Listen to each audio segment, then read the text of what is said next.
The Washington Nationals are here for a quick two-game series. Buck Martinez, Pat Tabler here in Florida. Ben Wagner is along with us as well. Hazel May is in Toronto. A two-game series against the Washington Nationals. These two clubs played last year in Washington. Dave Martinez, the manager. Ryan Zimmerman, the franchise leader in almost every offensive category. They are set to start this two-game series. Take a look at the lineup for the Nationals. They have been shut out 5 times this year, including Sunday, at the hands of the New York Mets. Trey Turner, top of the order, is a great leadoff man. Kyle Schwarber has done well against American League teams in the past. He's got 24 career home runs in 87 games against American League teams, and his home run per at-bat per home run rate is the 5th best all-time. It's a lineup, much like the Blue Jays, that's struggling to score runs right now. Yeah, they've got guys who've done it in the past, but so far this year they haven't. Trent Thornton will open the homestand and this game for the Blue Jays and should give them multiple innings before the rest of the bullpen takes over. That was the game plan the last time out for Trent when he opened up versus the Red Sox. 2 scoreless innings in that game, just 2 scratch hits on 25 pitches. He's going for his first win since September 28th of 2019. Charlie Montoya likes him coming out of the bullpen. It looks like it might be just one time through the lineup. We'll see how that goes for Trent here tonight. Defensively for the Blue Jays, who will play behind Trent Thornton, Gurriel, Grichuk, and Biggio. Gavin Biggio will get the start out in right field. Joe Panik gets the start at third base. Bichette and Simeon up the middle. Alejandro Kirk will form the battery with Thornton. And over at first base, Vladimir Guerrero Jr. We don't talk that much about him defensively, but he has been outstanding. He started 17 now of the 22 games at first base for the Blue Jays. He hasn't committed an error yet this season. He's looked very comfortable over there. Yes, he sure has. He looks like he's really accepted the transition, and he has done a nice job at first base. So Thornton is set. Trey Turner is in the box, and here's the first pitch of the ball game. It is cut on and popped out of play over the Nationals dugout. I was watching Lourdes Gurriel on that because the Sun Field here is just awful at the beginning of the game, and that ball went up from Turner, and Lourdes over in left field had no idea where the ball was. Has a breaking ball in there for a strike. It's quickly 0-2, and that's what Thornton has really improved upon, is his ability to throw strikes with all his pitches. We talked about it in the opening where he doesn't overpower you. He doesn't try to power through at-bats. There's a deep drive to left field, and this one's going to go. An 0-2 home run for Trey Turner, his 5th of the season, and he's truly one of the best leadoff hitters in all of baseball. He's got the power. He's got the speed that can hurt you. And that time, that was a mistake. Big time. With 2 strikes, trying to put him away. You mentioned that curveball. It's been a great pitch for him. They've hit 182 against the curveball this year, but when you hang them, good hitters don't miss them very often. And Turner is a good hitter, as we have mentioned. He has had quite a run as the shortstop there. He's among the leaders, and he's been hot. Over his last 11 games, he comes in hitting .310 to start this game. Here's Yadiel Hernandez, and Hernandez is in right field. He's taken over for Juan Soto, who's on the injured list right now. And he has made an impression in the organization. There are his numbers in the 10 games, and when Soto comes back, they have to figure out how to keep him on this roster. That pitch is upstairs. It's a ball and a strike. Trent Thornton, as we mentioned, making his 2nd start of the season, but he is not going to pitch long in this game, and he misses with that changeup. 2-1 now. We were talking about Thornton and how he is able to get guys out this year by not overpowering them. The curveball, they've hit 182 against him, but the thing that impresses me is his chase percentage against the changeup. He's used it a lot in his work this year. There's a fastball, and that'll even the count at 2-2. And with that, the Blue Jays flip-flop their shift as Panik goes from third base. Now he is basically straightaway at second. Biggio returns to straightaway shortstop defensively. Here's the 2-2 pitch. Fouled straight back to the screen. Hernandez made his debut in the major leagues last year as he came up and got into some big league action. He had spent 6 seasons in Cuba. He defected in 2015 and spent 3 years in the Washington system before making his debut last season. Here's another 2-2 upstairs. It's a full count. Ryan Zimmerman is on deck. Trent right now battling his control with that fastball. Cutter's been good and the changeup has been good. I wouldn't challenge him here. Bouncing ball up the middle. Panic near the bag at second. Throws in time. 1 away. And he didn't challenge him. It looked like the cutter. The cutter, they're only hitting 200 against him, and he made a wise decision right there. I'm talking about Trenton Thornton. He had thoughts of maybe grabbing this ball with the bare hand, but then said, I better let this thing go or I'm going to have some problems. This is the home run, the breaking ball. They wanted it away, and Turner with that power gives the Nationals an early lead. So 1 out for Ryan Zimmerman. And he goes after the first pitch and pops it over the Blue Jays dugout, and that'll be out of play. We have talked about the Blue Jays home ballpark here, TD Ballpark in Dunedin, and how limited the foul ground is, and that really makes it challenging for pitchers. Some of those pop-ups that are normally in play in a regular major league ballpark are back in the seats, well out of play here. And they get another swing, and we were watching it in batting practice today. The ball was flying out of here early on. Bouncing ball.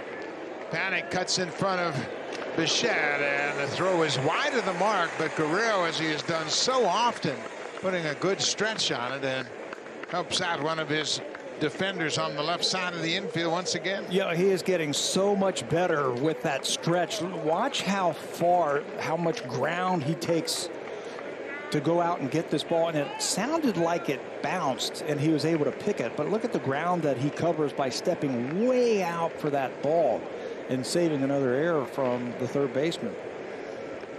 So here's the DH, Josh Bell. Bell's a switch hitter, batting left-handed against Thornton. He takes the first pitch outside.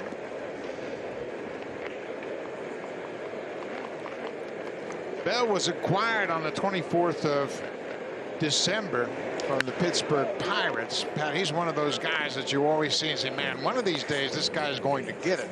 But we're still waiting for that day.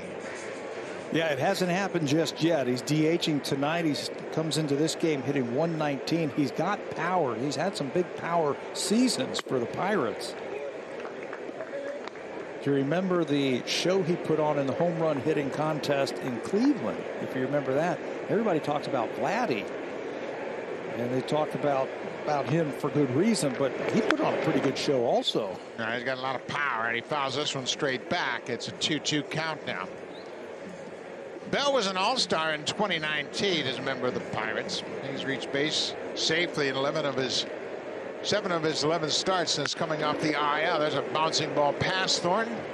Bichette makes a good play behind the bag, and after the leadoff home run, Trent Thornton retires a side in order. 1-0 Nationals as we go to the bottom of the first. Plate as Trey Turner hits his 13th leadoff home run of his career. 1-0 Nationals.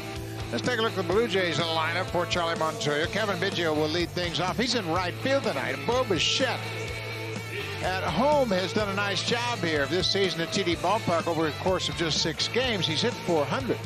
And remember, he's had 5 extra base hits, and he had a walk-off home run against the Yankees here to the opposite field. Last time the Blue Jays were here, Guerrero, Tellez, and Grichuk middle of the order, and they're going to face one of the toughest pitchers in all of baseball in Max Scherzer. 3-time Cy Young Award winner, 7-time All-Star, on a bit of a roll lately. 17 consecutive shutout innings. It would be 22, but they lost a ball in the sun in Los Angeles. He is tough because he throws a lot of strikes. He'll throw the fastball, the cutter, the changeup, and the curveball. And what sets him apart, he's really starting to refine that cutter. 0-1 pitch to Biggio. He bunts it up the third base line. That's going to be a hit. No problem at all. And we'd love to see that more often.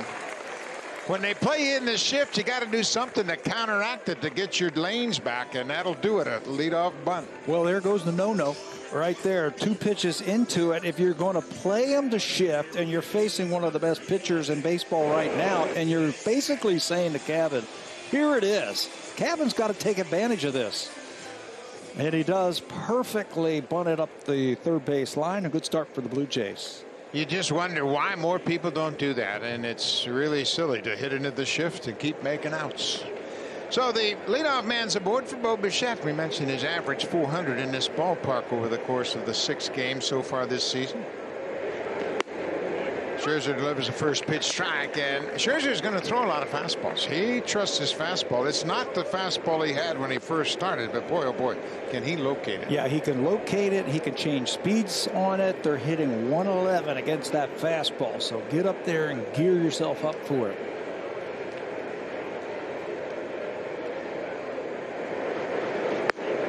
Comes right back and throws another strike.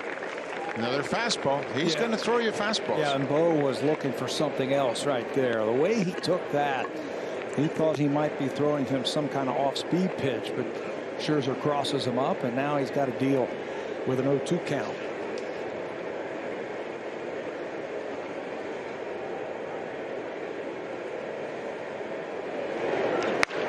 He's late on that fastball and fouls it off the screen above the Blue Jays dugout. But Bo has always been a good 2-strike hitter. He shortens up his stroke. He doesn't take much of a stride at the plate. Leaves that front foot on the ground and just uses the whole field. This is an ideal situation, I think, to hit the ball to right field if you're thinking about doing that with 2 strikes. Outside, just off the plate. That looked like a cutter. May have been a fastball at 95. Well, that's the difference between the Scherzer we see now and the Scherzer we saw when he was with Detroit.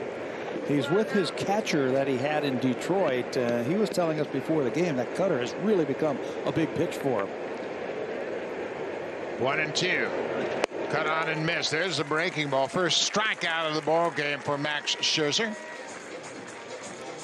1 down. Let's take a look at the defense for the Washington Nationals. No Juan Soto again. You mentioned that, but Kyle Schwarber will position himself in left field. Victor Robles in center field and Hernandez in right field. Starlin Castro, Turner on the left side. Josh Harrison, the veteran, over on the right side. He'll be teamed up on that right side with Ryan Zimmerman, his 8th start. He opted out last year. This is probably his last season this year, and he's been a great player for this organization. Here's Vladdy Guerrero Jr. He goes after the first pitch and may have faced that borderline fastball, but he was ready for that heater. Vladdy batting .338 for the season. He's got 4 doubles, 4 home runs, and the interesting thing is OPS is over 1. He is getting on base. He's hitting it hard and he's taking his walks. Hey, he put a show on in batting practice today, really concentrating in the middle of the diamond, trying to hit the ball back through the middle. There's a breaking ball that started off the plate inside and broke over the heart of the plate. His up the middle, though, is a little different than your or my up the middle. We're thinking about hitting it over the pitcher's head up the middle. He was peppering the batter's eye out in center field this afternoon. I mean, it was impressive. Playing pepper with that backdrop in center field. He's behind Scherzer 0-2 now. Biggio at first with 1 out. Way off the plate outside. You mentioned the battery here, Scherzer and the catcher Alex Avila. They spent 5 years together in Detroit, and Alex was telling us before the game how much of a reunion it has been, and we asked him specifically, what's the difference between Scherzer now and Scherzer with the Tigers? And he told you his cutter. His cutter's a little bit better. He's really mastered it. He's always been a great strikeout pitcher, but you add another thing to his arsenal and it's almost impossible to hit him. 1-2 to Guerrero. Popped out of play over the Blue Jays dugout. Scherzer has 99 career double-digit strikeout games. I mean, he can punch you out in a heartbeat. And he does it in such a different fashion. Fastballs a couple of years ago wasn't used as much as he is now, but he really understands the art of pitching. Yeah, he's not afraid to use his changeup if his fastball's not working. I mean, he's just a baseball player. Just a baseball player. It's interesting how often we use that phrase when we talk about elite starters. 1-2, 1 out.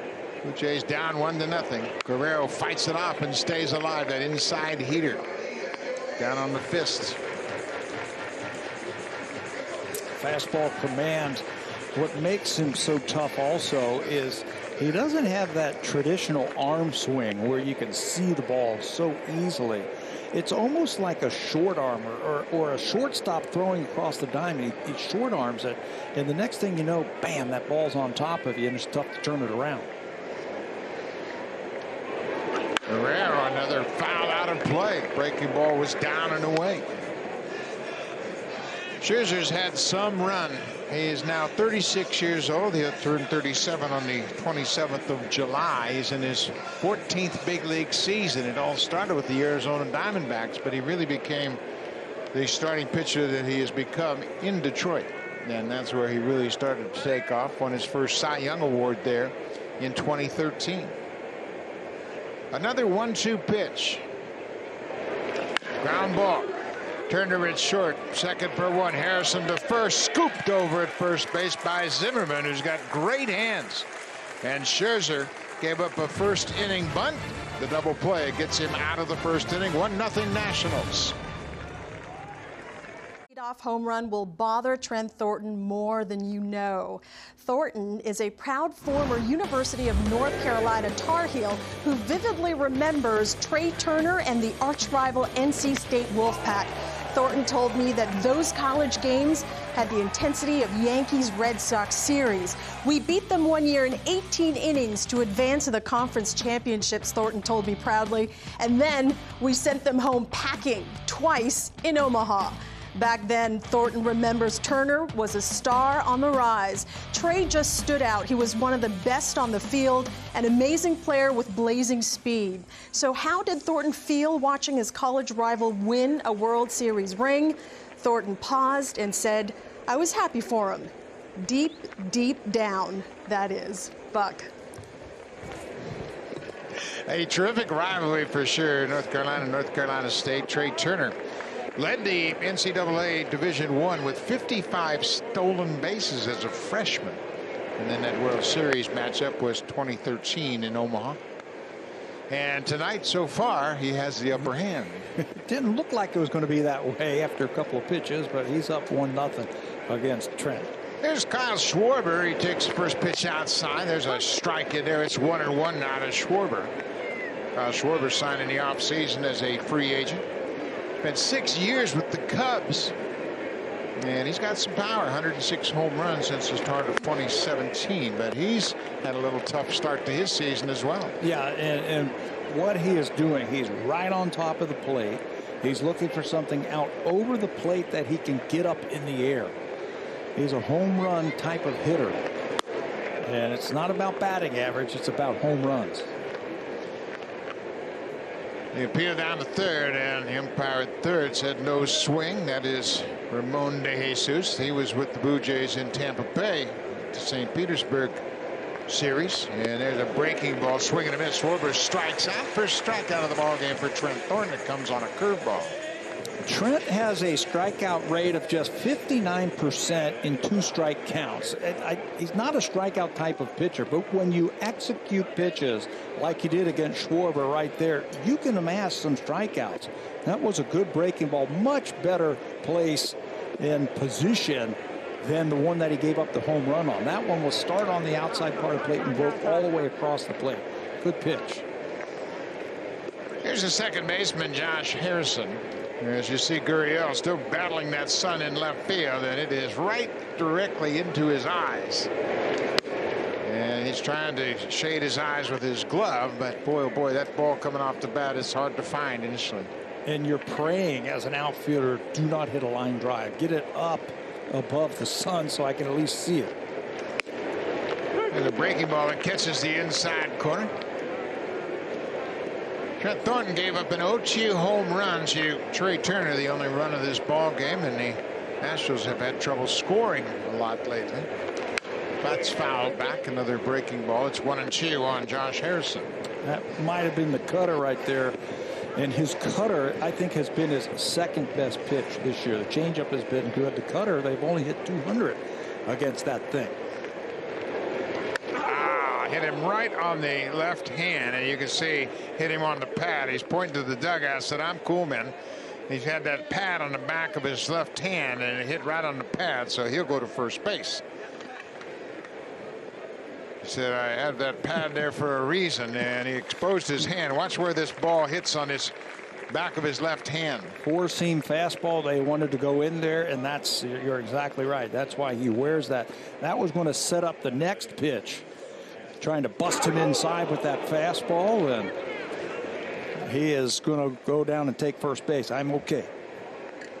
Now, Trey Turner got hit by a pitch on Sunday. They weren't sure if he was going to be able to play tonight, but obviously he is fine. And this is Sahlen Castro, the third baseman. Castro is an interesting story. He's bounced around a little bit from the Cubs to the Nationals, and he has really been a good player for Washington. This year he's playing second, with Harrison playing most of the time Sahlen Castro's playing third, with Harrison playing second. He's been a productive hitter his whole career. When he first came up with the Cubs, I thought he was going to be an all-star, and he has been. He's been a good player. Very solid. He's a four-time All-Star. Debuted with the Cubs as a 20-year-old back in 2010. Had a good career, 136 home runs.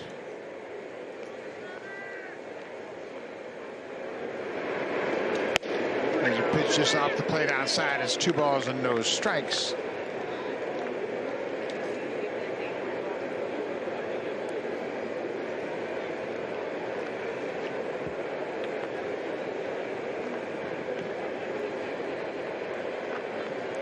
There goes the runner. The throw from Kirk is a good one, right on the money, and that's the first base runner he's thrown out this year.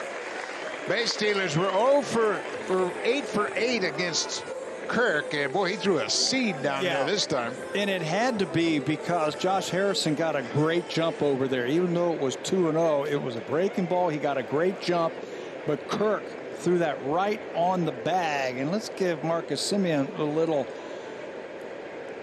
props also with the tag that he put on at second base. It was a quick tag.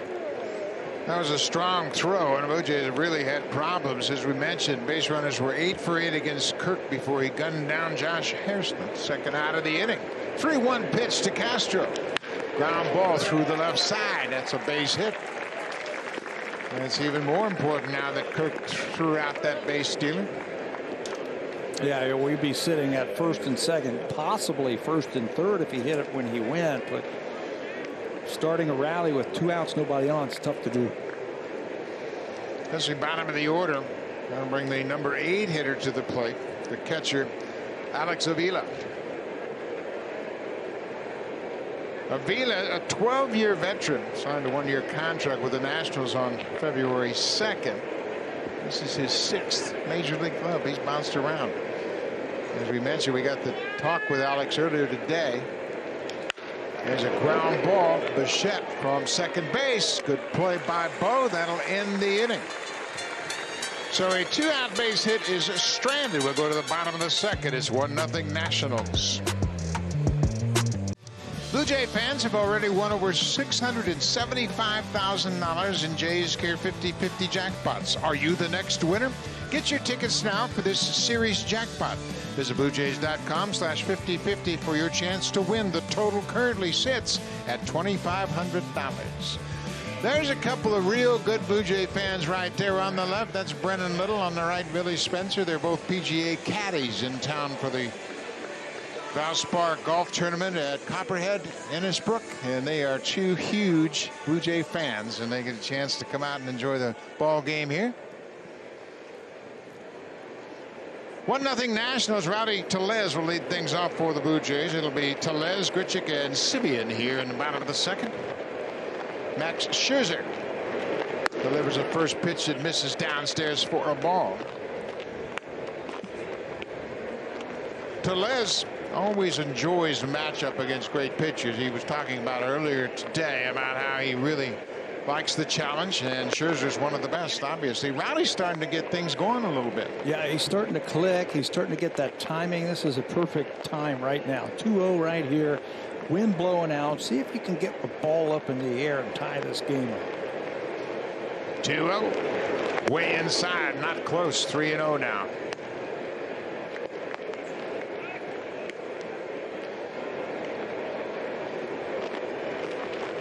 I mentioned Scherzer. He had a rough start to his season, gave up 4 home runs in his first outing, but he has been stingy since, and this time he walks the leadoff man.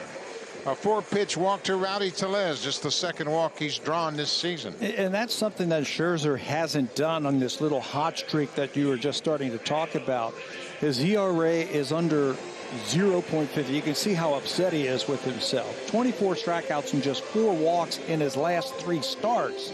And he walks the leadoff man on 4 pitches, so he's not happy with that. No, he wasn't close. He really missed badly to Tellez. So here's Randall Grichuk. He's one of the hot Blue Jay hitters. Grichuk had a good road trip.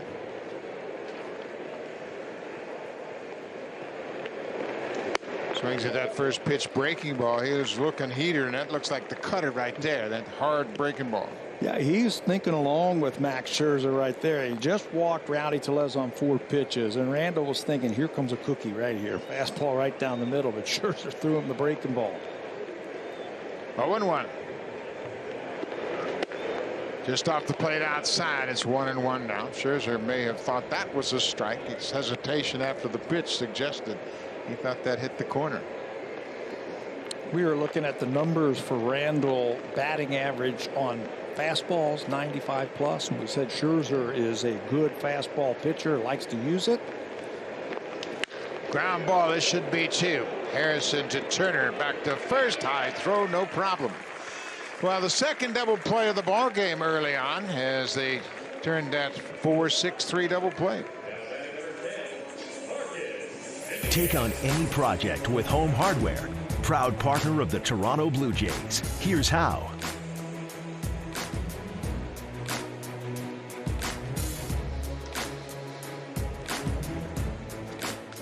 TD Ballpark in Dunedin, Florida, the temporary home for the Toronto Blue Jays.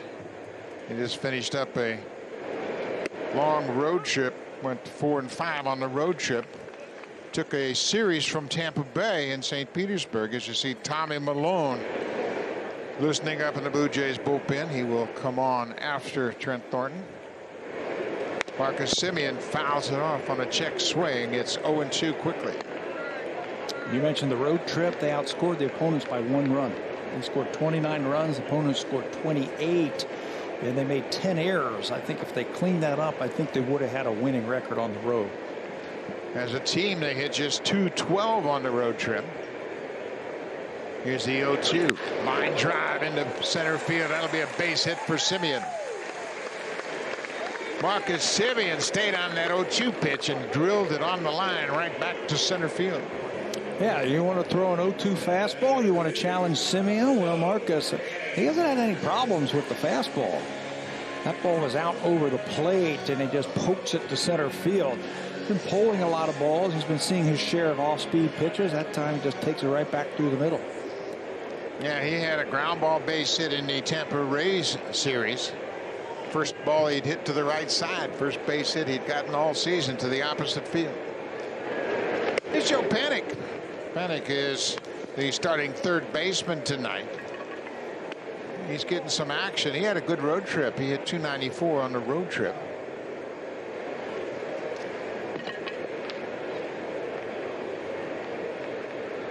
Semien can run. Not running here. And there's a hot shot. One hopper. That's Donovan Castro, the third baseman playing in the shift. He makes the play, so it's a 5-3 put out to end the inning. We'll go to the third. 1-0 Nationals.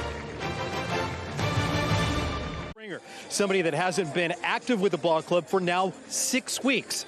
All systems were go sometime in Texas, but then when running the bases, he felt his quad pull, and a significant stay on the injured list continued up until this matchup against the Nationals. Why?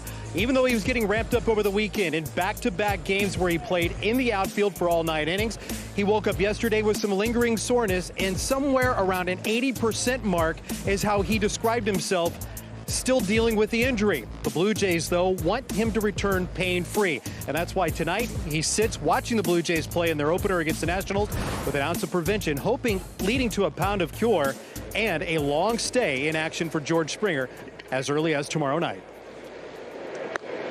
Thank you, Ben, and that'll be good news, boy, when we can see him back on the field, and they need his presence in the lineup, and they certainly need his defense in center. This is Victor Robles, who takes the first pitch for ball 1. Robles in the 9th spot, the very fine center fielder, young guy just trying to get established in the big leagues, and boy, he can really play center field.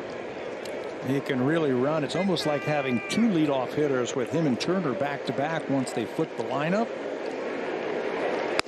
There's a breaking ball in there for a strike. It's 2-1. Trent Thornton gave up an 0-2 home run to his college rival, Trey Turner. And there's a good breaking ball, and it's now 2-2. An 0-2 curveball. He hung it on the inside part of the plate, and Trey Turner connected his 5th home run of the season to give the Nationals a 1-0 lead. Here's the 2-2 pitch. Breaking ball, cut on and missed. Robles strikes out. Chased a high breaking ball. That's how you come back right there. You fell behind the number 9 hitter 2-0, and then you just go right after him. He's hitting 9th. He's hitting just over 200 for a reason. You don't want to be tricky with him. Go right after him, and that's what Trent does. That looks like his cutter that he picks up his 2nd strikeout with.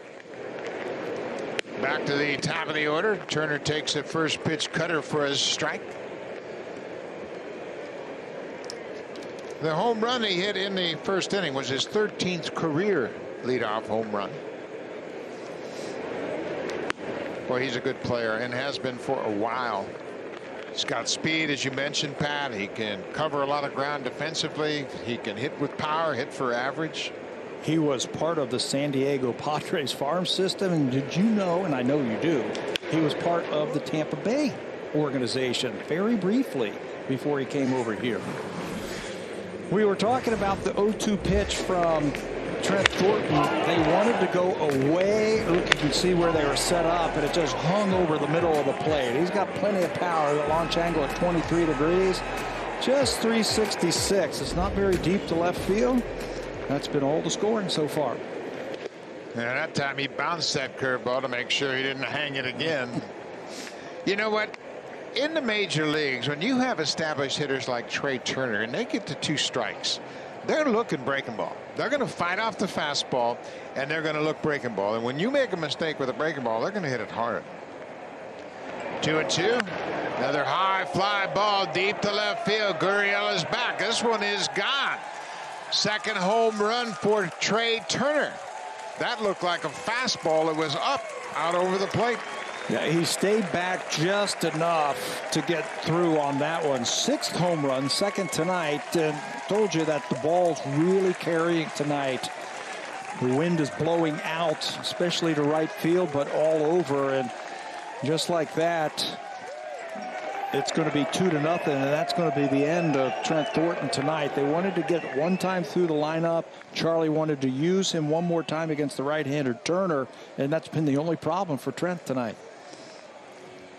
Well, Trent Thornton is out of the ball game. The Nationals lead at 2-0. Former Washington Nationals draftee Tommy Milone comes on. Join us for the 2021 season. No travel required. Even though we can't be together at Rogers Center, you can still grab a seat in the stands. Visit BlueJays.com/cutout crew or scan the QR code to purchase your cutout today. Seems to me that the cutouts are growing here at TD Ballpark in Dunedin, Florida.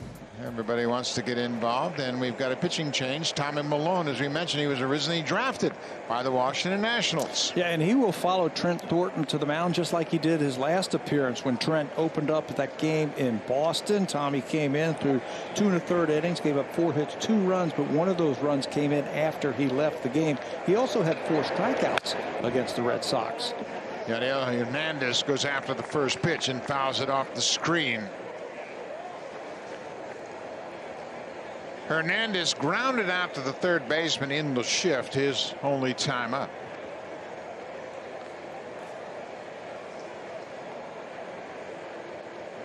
Malone with an 0-1. Pulled foul, an off-speed pitch, and you really got to gear down to face Tommy Malone. He won't throw many real hard pitches. He's going to work finesse to both sides of the plate. Well, if anybody knows him, it should be the Washington Nationals. Like he said, he was a draftee of them. He's pitched a little bit with them. They've got scouting reports that changeup is outstanding. He's not afraid to use it at any time in any count, and it seems like if you want to swing, he's going to keep throwing it to you. Missed inside. Now it's a ball and 2 strikes.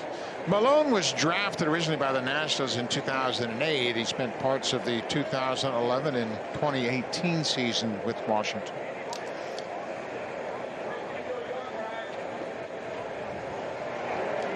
Breaking ball pulled foul. That big sweeping curveball, and Hernandez was able to get the bat on the ball to stay alive. You see some funky swings, if you will, against Tommy Malone because of that changeup. It's so good. And again, he's not afraid to use it at any time. 1-2. Fly ball left field. This ball's hit deep, and this is going to go. Yadiel Hernandez with the opposite field home run. Third home run of the ball game for the Nationals. 3 solo home runs. His first big league homer comes here against the Blue Jays. Mentioned they're trying to figure out a way to keep him on the roster when Juan Soto comes back, and you can see why they like him so much.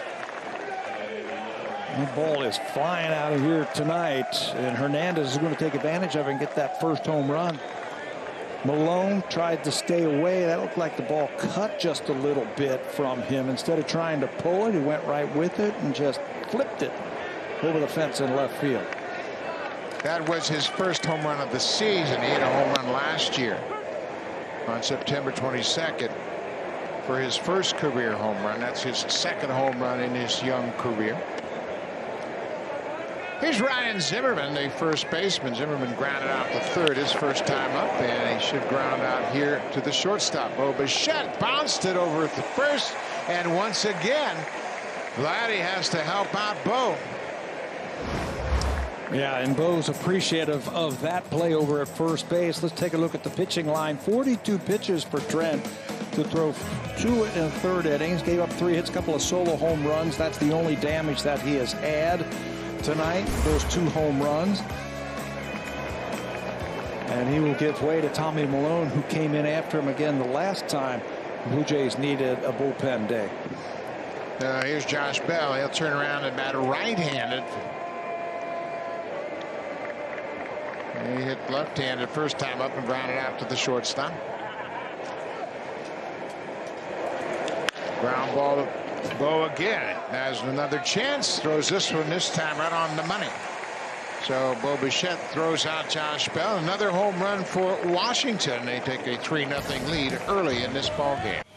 Max Scherzer has a 3-0 lead tonight in his first game against the Blue Jays. Came while he was in a Tigers uniform. Strikes out Lyle Overbay, and he has always been tough on the Blue Jays. That came August the 26th, 2010, and wouldn't you know it, it was Jose Bautista with the home run. He would win that game 7-1. That's the only scoring the Blue Jays have had against him, and he's been so tough on the Jays in his career. Gurriel goes after the first pitch and really got jammed with that inside heater. 10 career starts against the Jays. Look at that earned run average of 2. And averaging 10 strikeouts against the Jays in those 10 starts. There's another cutter off the plate. It's quickly 0-2 to Lourdes Gurriel, who's been dropped down into the 8th spot. Gurriel's had a bit of a slow start to his season. He had 250 on the road trip with a double and 4 RBIs, and there's another cutter. That one bounced in the dirt. You talk about Scherzer being one of the elite pitchers. He joined an exclusive club in May of 2016 with the Tigers, against the Tigers, excuse me, when he struck out 20. 20. out at 27. Ridiculous. Big sweeping breaking ball there. That gets Gurriel. That's the second strikeout for Scherzer. You know, we talked in the opening about Scherzer. You got to get him early before he gets comfortable and starts to get a feel for the mound and the team and the surroundings and everything like that. Blue Jays had him, you know, a couple of runners on, but they hit into 2 double plays in the first and second inning. Yeah, he can pitch. He's not just a strikeout guy. He understands where he is. He walked Rowdy Tellez on 4 pitches to start the second, then got the next batter, Grichuk, to hit into a double play. Here's the number 9 hitter, Alejandro Kirk. He goes after the first pitch, hits it off the end of the bat, and that's going to drop for a base hit.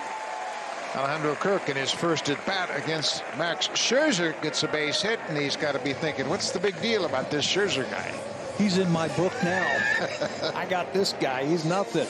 It's like he hit it off the end of the bat as Scherzer goes away with that fastball. You got to be ready to hit the fastball, the number 1. If you're hitting 9th, Scherzer's going to come right after you. Kirk is ready for it and just dumps it into the outfield. So back to the top of the order, Kevin Biggio had a bunt base hit his first time up. He too was erased on an inning-ending double play in the first. The Blue Jays have really had their problems lately, well, offensively all season long, stringing hits together. They get a couple of hits here, a couple of hits here, but they haven't been able to really string hits together, and it's a real challenge to do it against a guy like Scherzer. But that's what it's going to take to get this thing turned around. Way outside, he missed badly. It's 2 balls and no strikes to the leadoff man, Biggio. You know what that does to the manager? It kind of hamstrings the manager a little bit when you can't string hits together. You can't steal. You can't really hit and run. You can't bunt. You have to wait for your team to break out of it before you can try and do things to help your team to score runs. There's a liner off the glove of Harrison. Kirk had to go back, and now he's going to go into second, and he beats the throw. Kevin Biggio is 2 for 2. They were playing him in the shift. Harrison had a shot at it, but it tipped off the end of his glove and went into right field. And it helps to get a little luck also. They've been hitting the ball hard at times, and it would have been another double play. Kirk would have been out, but it's just off the glove of Harrison. Blue Jays catch a break. This ball's covered by Kevin. I mean, he's all over that 2-0 fastball. And Harrison can't come up with it. Now the Blue Jays have to take advantage of it. Well, they sure do. And Kirk did a nice job of base running. He did the right thing. He went back to first because it looked like a line drive out. First and second for Bo Bichette. He fouls off the first pitch. That may have hit the umpire, Mark Wegner.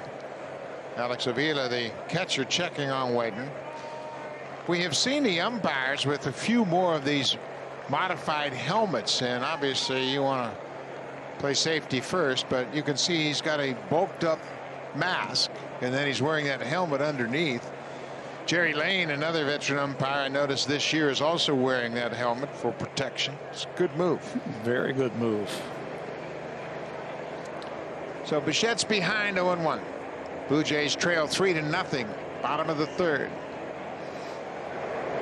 Breaking ball way inside.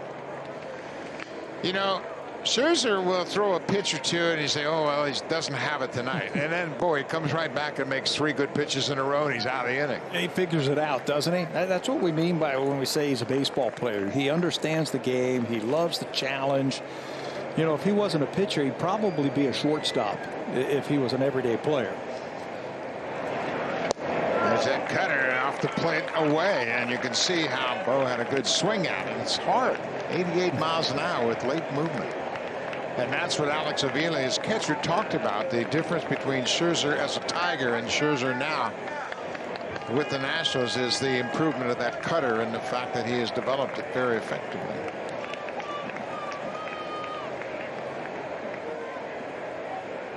One and two to Bichette. Lays off that breaking ball. He struck out on a slider his first time up. One of 2 strikeouts for Scherzer so far in this game. If you're going to pitch this long, he's going to be 37 soon. He's been in the big league 14th season. You can't just rear back and just throw the ball by guys. You have to know how to pitch.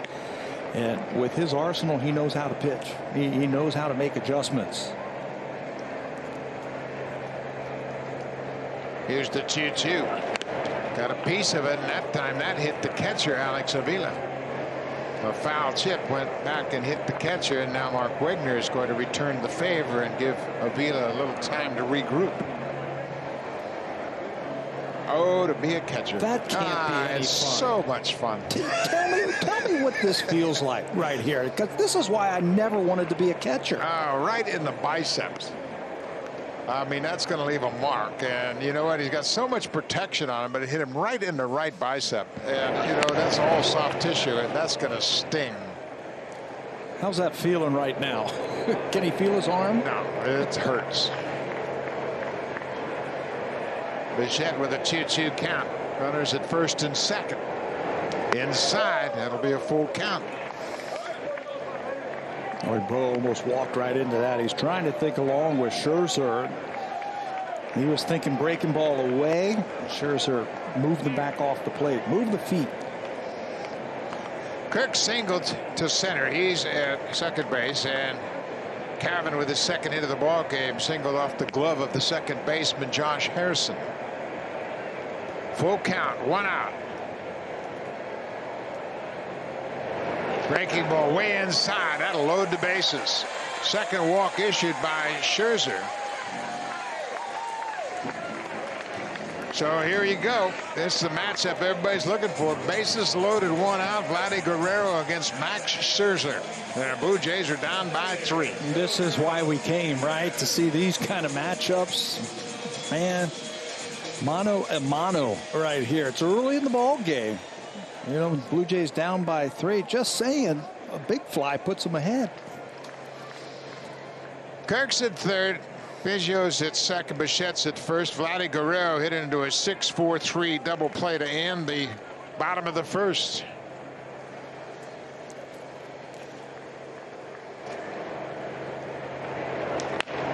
Off-speed pitch. He pulled foul. I mean, he throws the kitchen sink at you. Just when you think you got him figured out, he'll crush you up. Yeah, he gets ahead. It looked like a changeup that Vladdy was a little bit out in front on.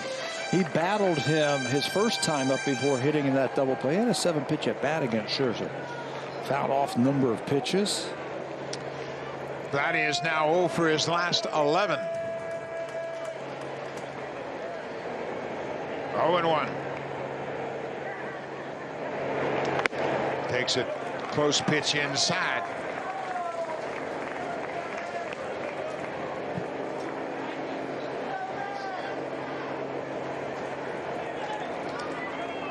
The Nationals have a 3-0 lead on a pair of home runs by Trey Turner and a solo shot by Yadiel Hernandez.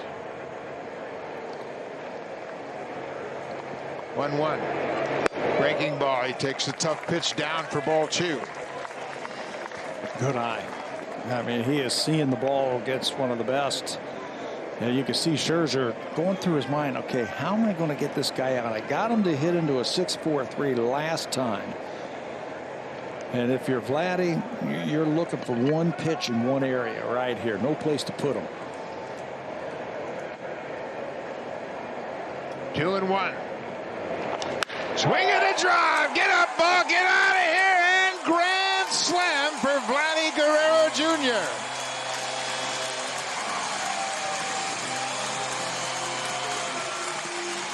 That's what we came for.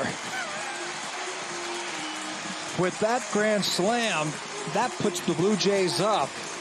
He ended up walking Bichette. He gave up a hit to Kirk, the number 9 hitter. You're playing with fire when you let those guys get on base ahead of Vladimir Guerrero, and with one swing, he's going to put the Blue Jays back in front. And that was a no-doubter. Third career grand slam for Guerrero, and the Blue Jays have erased a 3-0 deficit, and that snaps an 0 for 11 for Vladdy. In fine form, I must say. 4-3 Blue Jays. Rowdy Tellez fouls back the first pitch.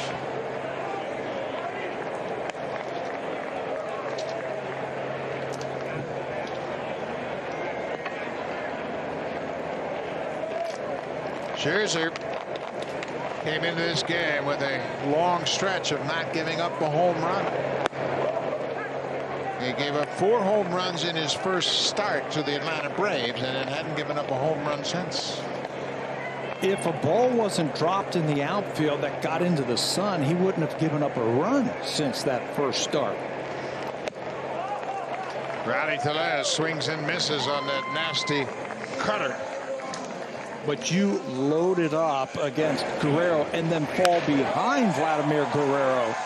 And this is what's going to happen. It looked like a cutter out over the plate, went right to his barrel. Told you he's been seeing the ball. And the way the ball was flying out of here today so far, and the way he put on a show in batting practice, one swing and the Blue Jays are back in front. You can see the reaction on the bench. Everybody knew it was gone immediately. That's the 4th home run hit in this ball game already. So Guerrero with his 5th home run of the season. He's now driven in 16. That will tie him with Randall Grichuk for the team lead in runs batted in. Randall, how about that base hit? A little check swing roller right to the second baseman, but the Nationals were playing in the shift. He's been doing that a lot more, and that's why you've got that batting average right around 300 after that hit. Fooled, but he inside outs that thing. Keeps his hands inside the baseball, doesn't try and pull that ball. We had a great discussion with Dante Bichette about that inside pitch. That's the ball that you can hit to right field the easiest. And he was perfect on that one. Perfect execution. Marcus Semien takes the first pitch breaking ball. Marcus had a base hit on an 0-2 pitch his first time up. He ripped a fastball into center field, a 2-out single.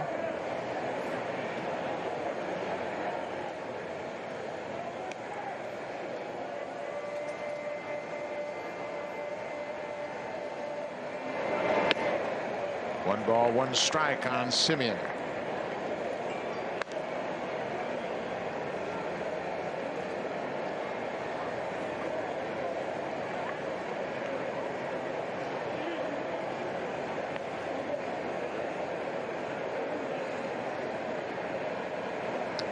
One and one to the Blue Jays second baseman Marcus Semien. He takes one in there for strike 2. Another good fastball from Scherzer. He is not timid with that fastball. He'll throw you some fastballs.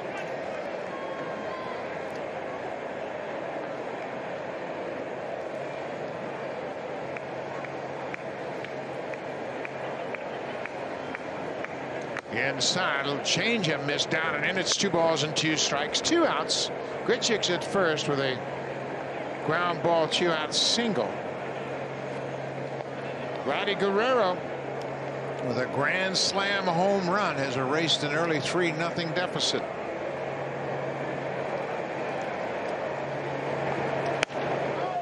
Scherzer thought that was a strike, and he actually said, "Oh, come on." It's been a long inning for him. Yes, it has. This next pitch is going to be his 30th of this inning. It's another changeup. He thought he got him, didn't get the count or the call, and now has to deal with him 3-2. And Grichuk will be on the move at first with 2 outs. There he goes. Semien hits it foul, just wide of third base.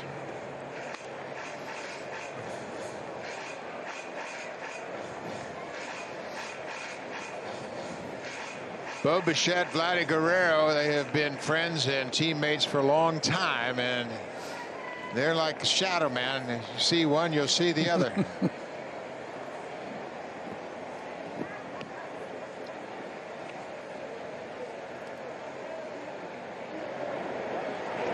Swung on and missed. Semien strikes out, but the Blue Jays take advantage of Max Scherzer. The grand slam, just the 3rd grand slam Scherzer has surrendered in his career. 4-3 Blue Jays. Guerrero Jr. with a grand slam to put the Blue Jays up 4-3 here in the top of the fourth inning. Guerrero also had a couple of nice picks tonight. MLB coach John Schneider isn't surprised to see how well he's taken to playing first base this year.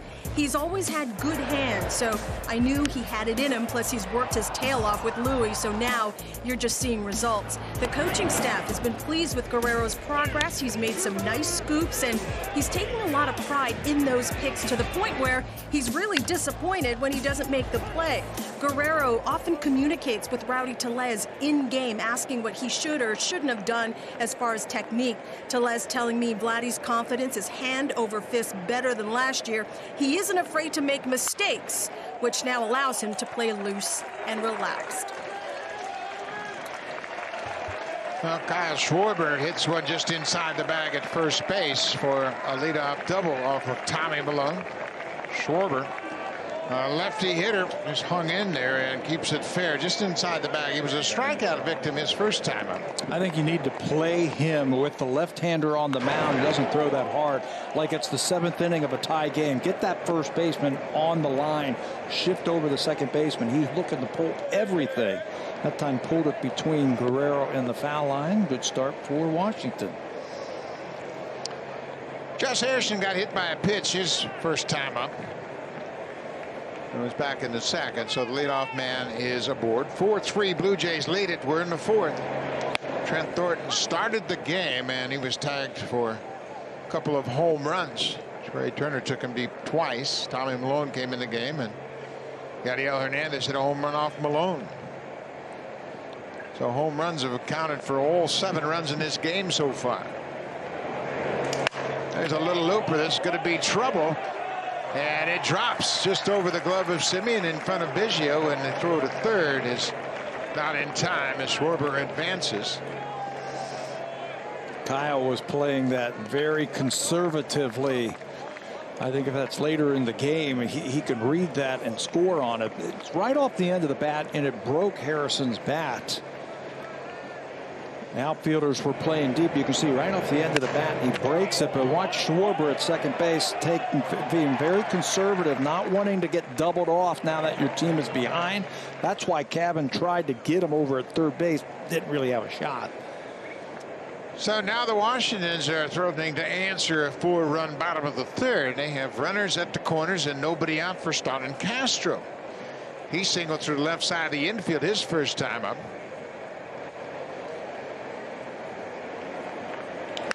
There's a liner gloved by Bichette at shortstop.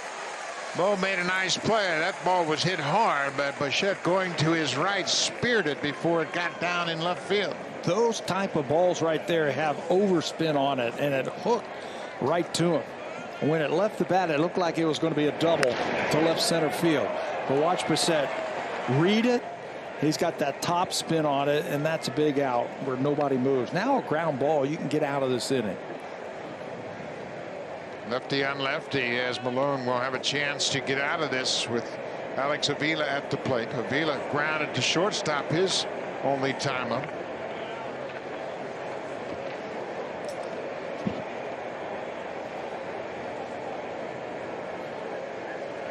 Schwarber at third, Harrison at first, Avila at the plate, and Malone will go to first base, just checking on Josh Harrison. Alejandro Kirk caught his first base stealer back in the second when he threw out Harrison.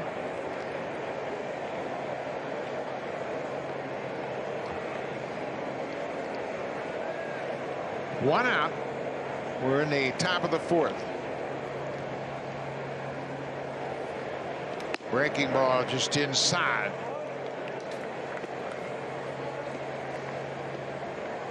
Trent Thornton started the game. He went 2 1/3, charged with 2 earned runs on 3 hits, didn't walk a batter, and struck out 2. He threw 42 pitches in the game, and then Tommy Malone came in with 1 out in the third.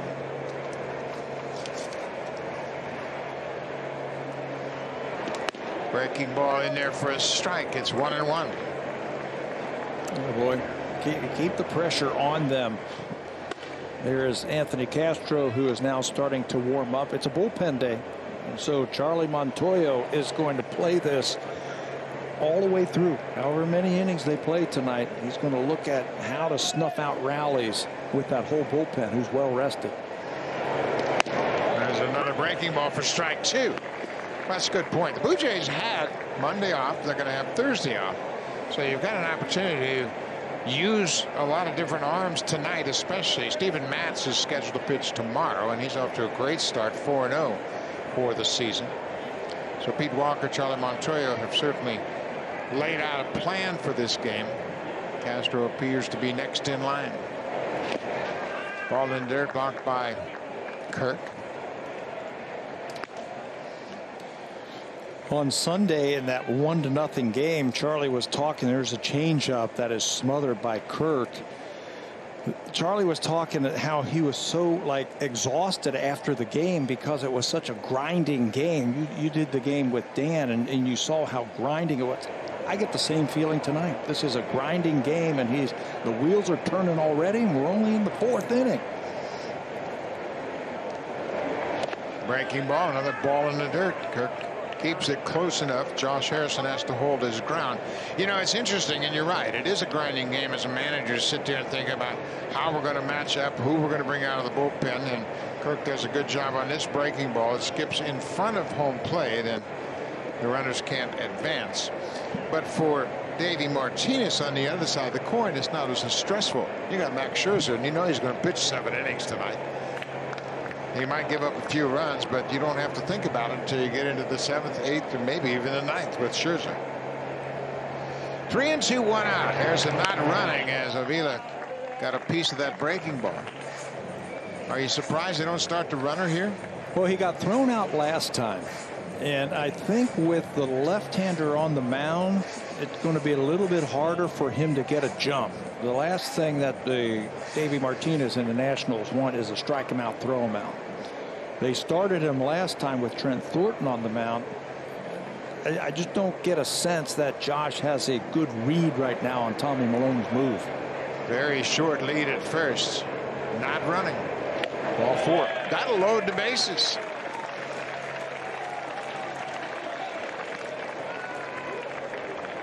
So Milone is going to be lifted, and here comes Charlie Montoyo. He has Castro ready. Victor Robles, a right-handed hitter, is the number 9 hitter, so he'll go to the bullpen. And you're right, this is kind of a grinding game for Charlie Montoyo. So 1-run lead, the bases are loaded, 1 out. Anthony Castro coming out of the bullpen. Blue Jay fans, don't miss out on exciting moments to come with the 2022 season tickets.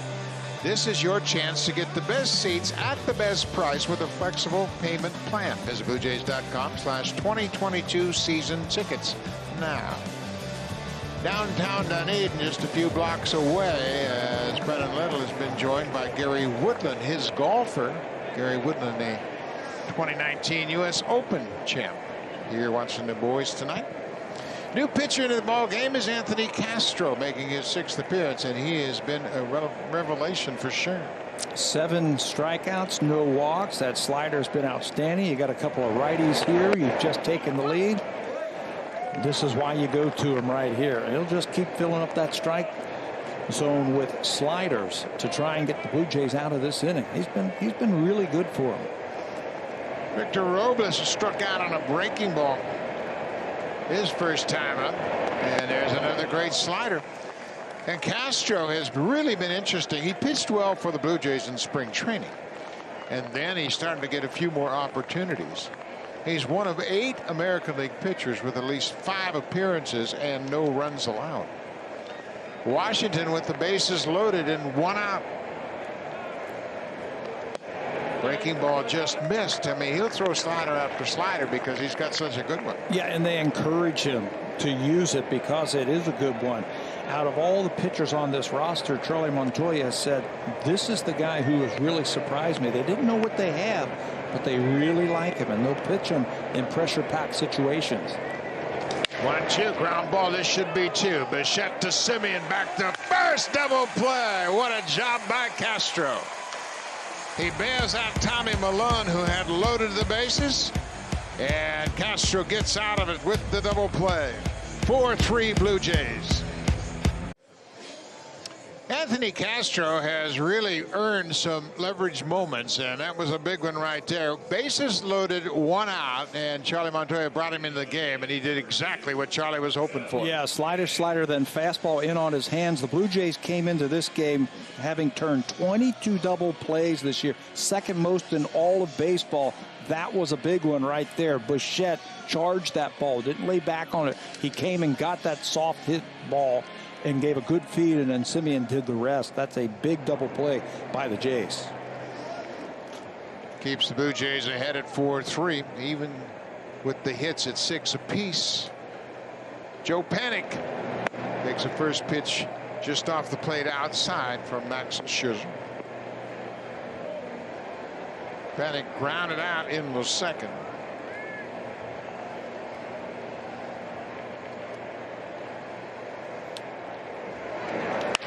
This is going to be a hit down the right field line. That gets down and goes all the way into the corner, and Panik is headed for second. Here's the throw, not in time. A leadoff double for Joe Panik, his third double of the season. Joe played in the National League, so he has a history against Max Scherzer. He faced him 21 times coming into this game, and he's actually hit a home run against him. This time breaking ball, lazy breaking ball that stays out over the plate, and Joe recognizes it and then lets it go and rips that ball down the right field line. Joe Panik is a terrific member of this ball club, and he brings a lot of character to this team. Gurriel goes after the first pitch and grounds it to the shortstop. Not exactly what he wanted to do with that runner at second base. But Joe does such a great job, and whether he plays 3 or 4 days in a row or doesn't play for a week in a row, he's always ready to give you whatever he has. Yeah, and he knew a little something about Scherzer. It was almost like he knew he was going to throw him that breaking ball. And then an unproductive at bat, not moving him over. When you've got him on the ropes, you have to take advantage of it. Number 9 hitter is Alejandro Kirk. He singled off Scherzer in the 4-run third inning. He started it all with a single into center field.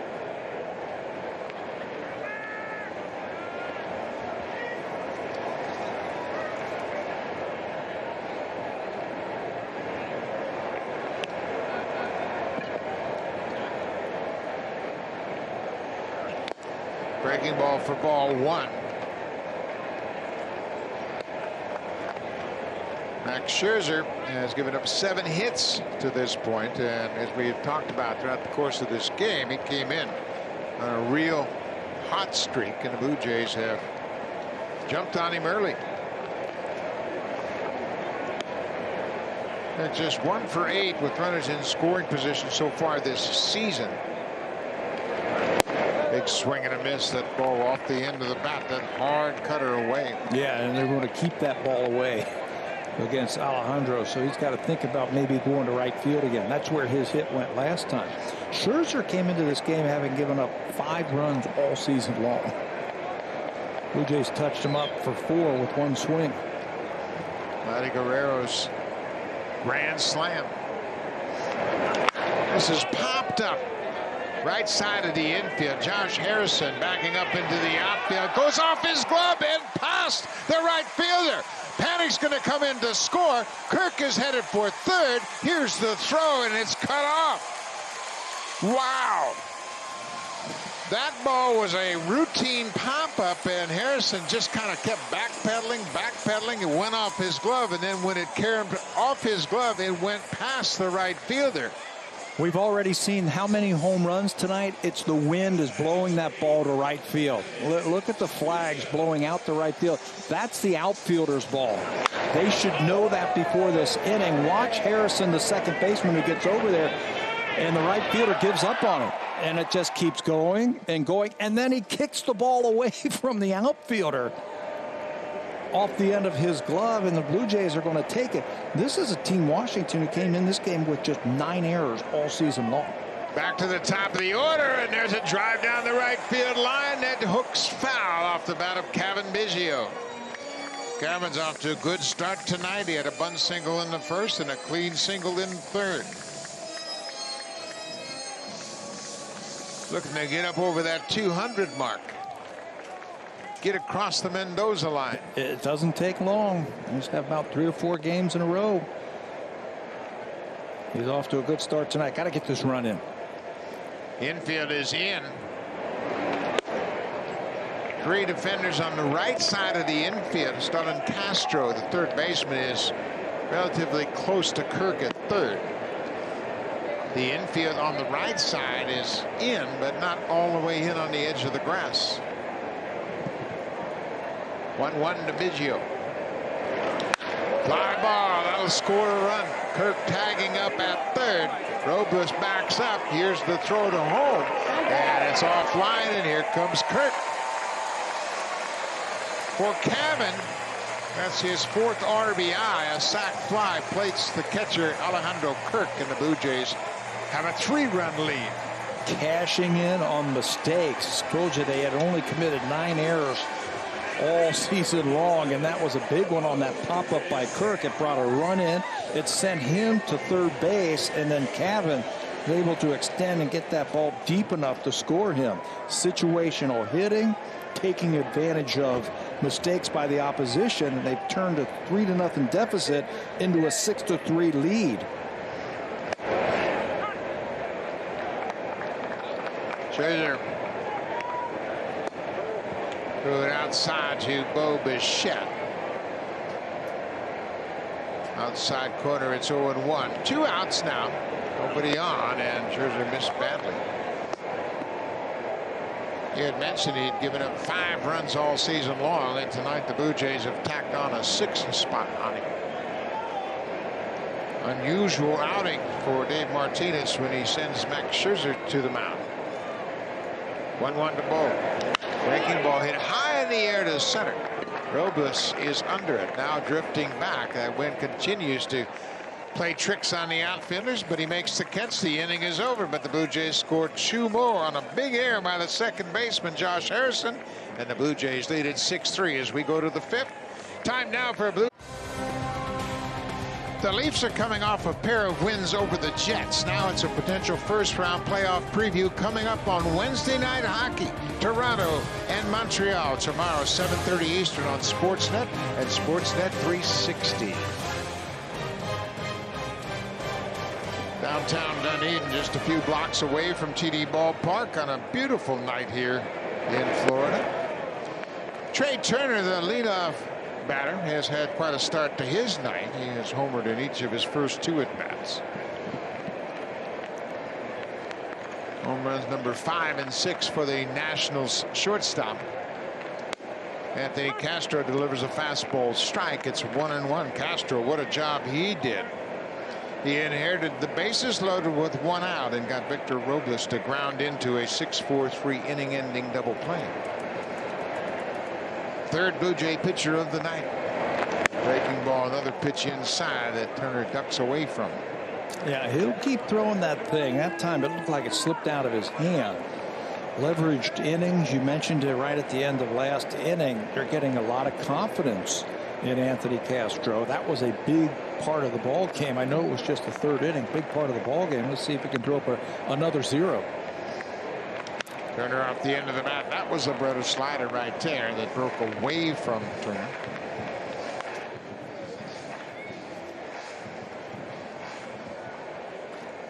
Two and 2. We're in the 5th. The Blue Jays lead the Nationals 6-3.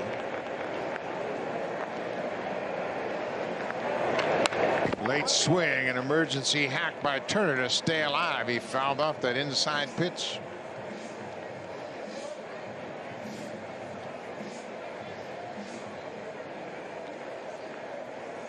Trey Turner, one of the premier shortstops in all of baseball. Great combination of speed, power, great glove at shortstop. He can make a lot of things happen. Is that the premier position nowadays? Seems to be, huh? A lot of stars at shortstop, huh? Superstars at shortstop.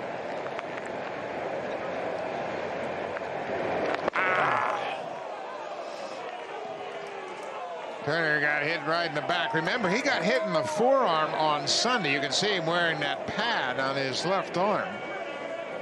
He got hit hard on that left arm, and there was some doubt as to whether he would play tonight. That's right. And back in the lineup, he's hit a couple of home runs. Obviously, now with the lead, you don't want to do this.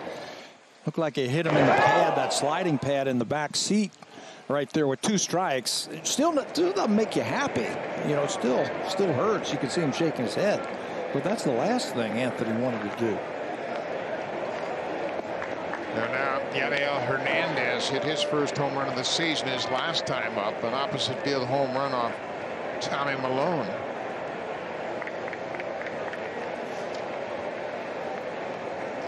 Hernandez is 33 years old. He's not a young player, but he's certainly young in experience.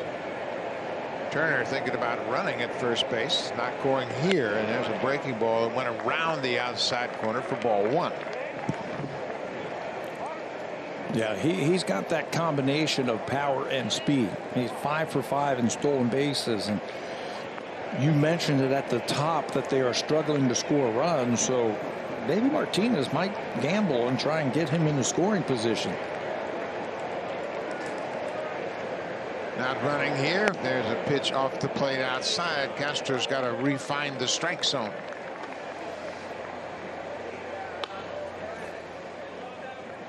He's the third pitcher to work. You can see Tim Mays is already up and throwing.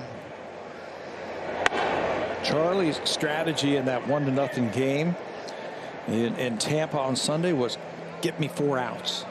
Not an inning, just get me 4 outs. That's what he did with each one of those relievers.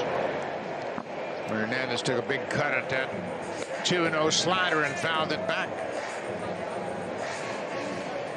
Pete Walker, he's playing some chess games in his mind right now. Okay, I've got this down there and I've got that down there, and Davey Martinez has this lineup and he's trying to match up move for move. These are exhausting games, I can tell you. Yeah, just mentally exhausting. Turner back in ahead of that throw. Trey Turner, as Pat mentioned, is 5 for 5 in steal attempts.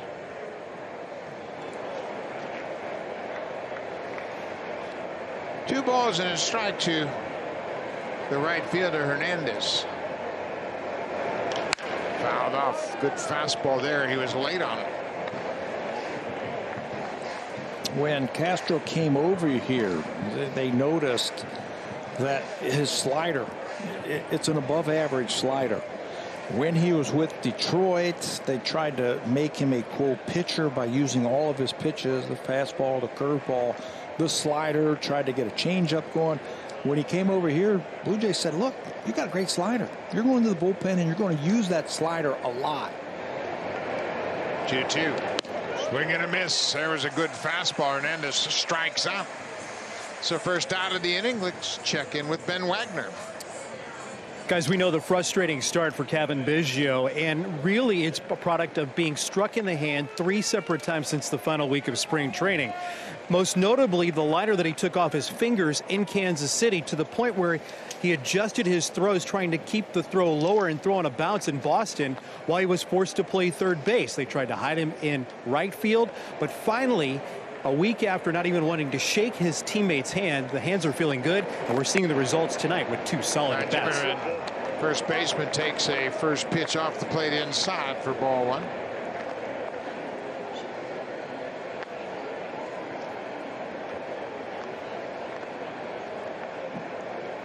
Zimmerman has grounded out twice, and boy, they'd like to see another ground ball right here. He's hit 1 ground ball to third, 1 to short. Blue Jays have turned 1 double play. That was last inning with Castro on the mound. Downstairs, 2-0. These are some big bats in this Nationals lineup, although they're not really connecting yet. They have the potential to hit some home runs. Yeah, you're talking about Zimmerman. He's had a couple already. Josh Bell has 1. Schwarber obviously can make it.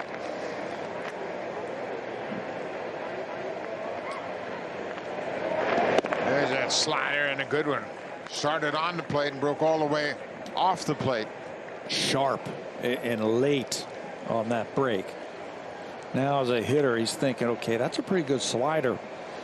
I might sit on it right here, and that's where Castro crossed up Robles and threw him a fastball and got a double play.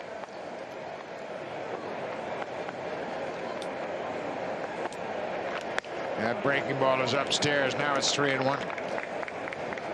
You don't want to give Zimmerman a cookie with a 3-1 count, so he can throw another slider here. He's got a little bit of a cushion. He's probably going to face Zimmerman. Hopefully he gets out of the inning, and then maybe Bell. And then we saw Tim Meza warming up.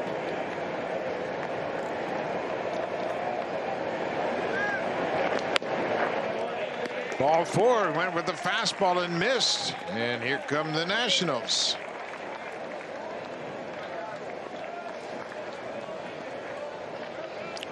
So Castro having trouble this inning with his strike zone. Misses with that fastball for ball four. That pushed runners at first and second.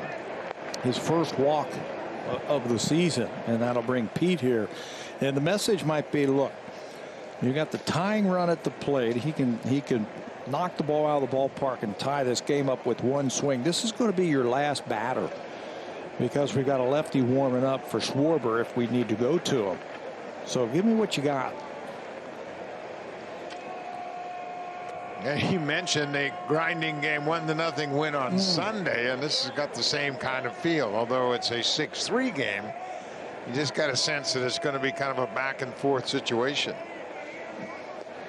Max Scherzer hasn't been at his best in this game so far tonight. He's given up 6 runs on 7 hits, including surrendering his 3rd career grand slam to Vladimir Guerrero in the 3rd. But he's always capable of turning things around mid-game. Josh Bell, the switch hitter, back to the left side of the plate.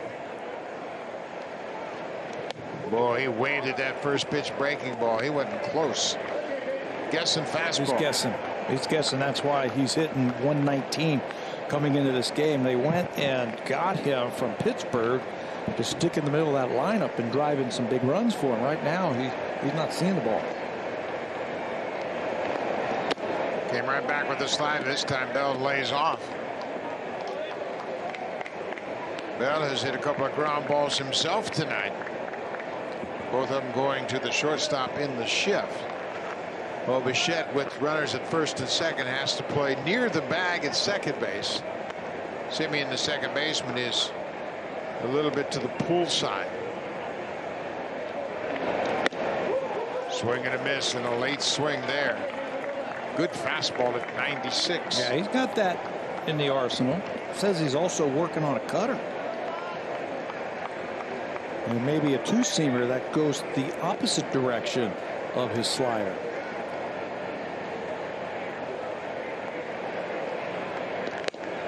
Just missed with the slider inside. It's 2 balls and 2 strikes. We're in the top of the 5th inning.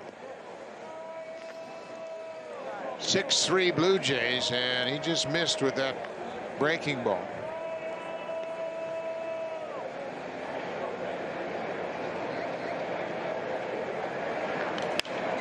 Boy, Bell is late, isn't he?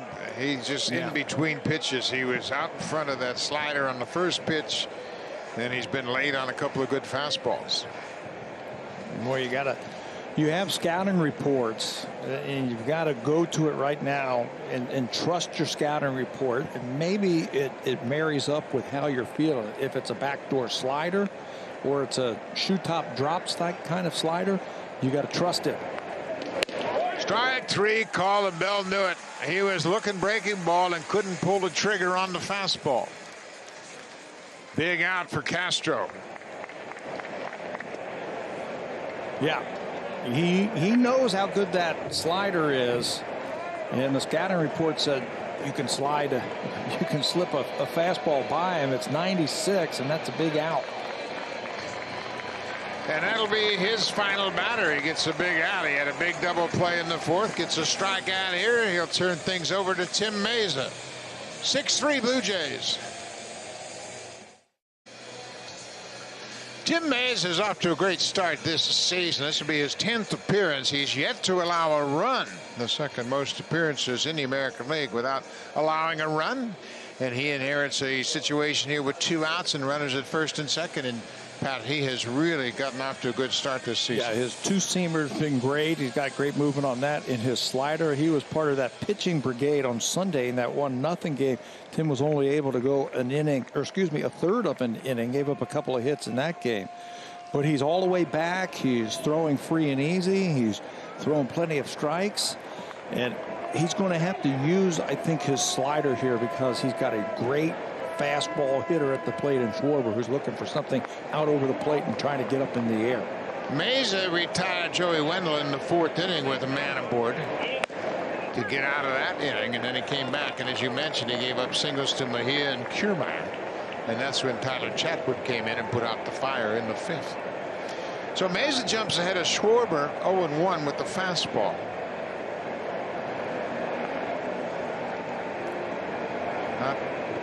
Many of the Nationals have experience against Mesa, as Turner had a big jump toward third and Mesa stepped off. Anthony Castro, a big smile. He did a heck of a job in the 4th inning, getting the double play to end the threat. Bases loaded and 1 out. Tim Mesa trying to strand a couple here, and he missed with that fastball. It's 1-1 to Schwarber. Boy, he didn't miss by much. That is just off the plate. Trying to pump that fastball in there and get in the mind of that hitter so you can finish him off with a slider.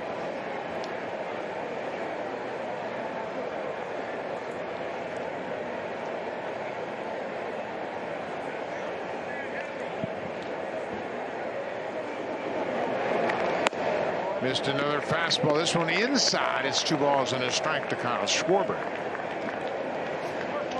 Schwarber, a lefty hitter, and obviously the lefty-lefty matchup is what prompted Charlie Montoya to make the pitching change here. Schwarber struck out and hit a double, and there's a check swing, tapper foul. See that swing with that slider? He didn't pick it up. Now, you don't want to overthrow it here. 2-2, 2 outs. If you're going to throw it, take it nice and easy, put it on the plate, but then sweep it off the plate.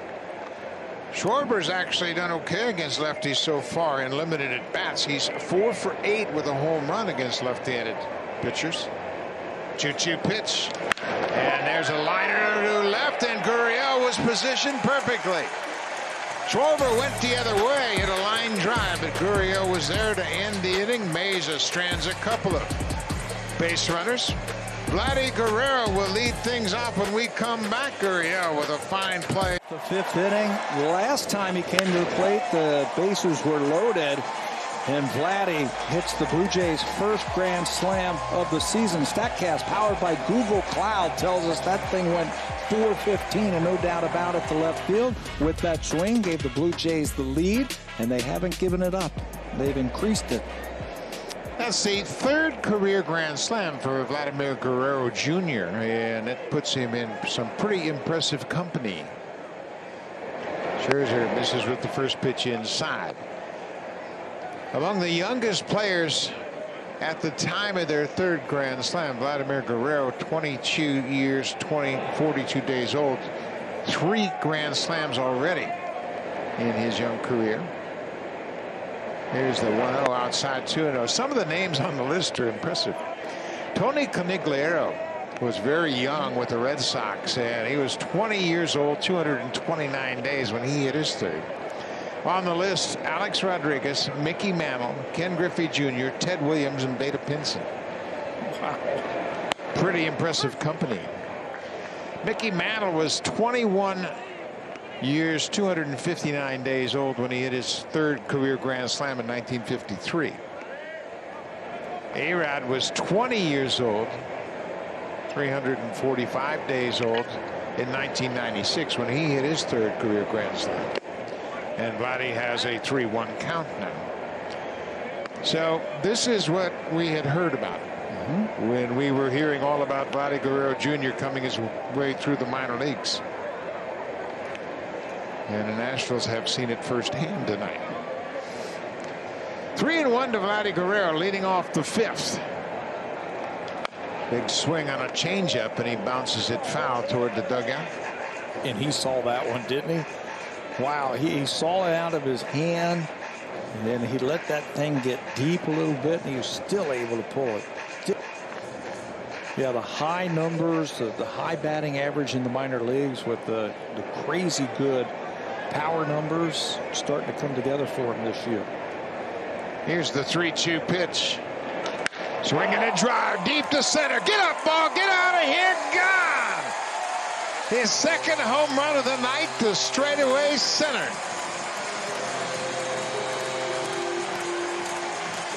Yeah, I'd say they're seeing this firsthand.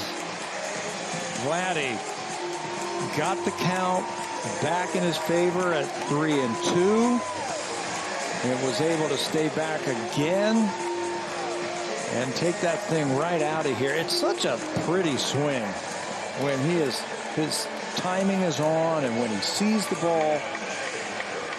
Wasn't a real big fastball from Scherzer. There's your four-seamer. It's 94 miles an hour, but it's center cut, and that's a 400-foot line drive from Vladdy Guerrero. Yeah, you don't need to worry about launch angle with Vladdy. Just let him swing, and the ball will take care of everything else. I mean, he smoked that ball. Everybody said, well, he hits too many ground balls. Hits too many ground balls. I don't think they're saying that anymore. Thing of beauty. Third time he's had multi-home runs in a game in his young career, and we're going to be saying that a lot about Vladdy, about different plateaus, different milestones, different accomplishments he reaches. Rowdy Tellez, 2-0 pitch inside, 3-0. You can add another 110-mile-an-hour hit off the bat of Vladimir Guerrero. That thing got out of here at 110.5. But it was an easy swing. I mean, it wasn't like it was a very under control swing. The 3-0 to Tellez. He takes a strike, 3-1. Boy, Guerrero, he got $1 million smile, doesn't he? Mm-hmm. He absolutely reminds you of how much joy he has when he plays this game. High fly ball. This could be blown out of here. Back at the track, at the wall, and Robles stays with it and made a play. The ball has been shooting out to right. Guerrero Tellez got underneath it, and Robles, he played it well. Got to the track and kept going back to the wall. Yeah, he's a good outfitter. There are the flags right there blowing out, and Rowdy didn't get all of that. That's a fly ball to center field, but because the wind's getting a hold of it, he hit it up high enough. Watch Robles, the center fielder, go back, recognize it, get to the wall, time your leap, and just hauls it in. Good play. Grichuk hits a high fly ball, this one in medium center field, and Robles gets underneath it, and Grichuk is retired. Randall is 1 for 3 so far.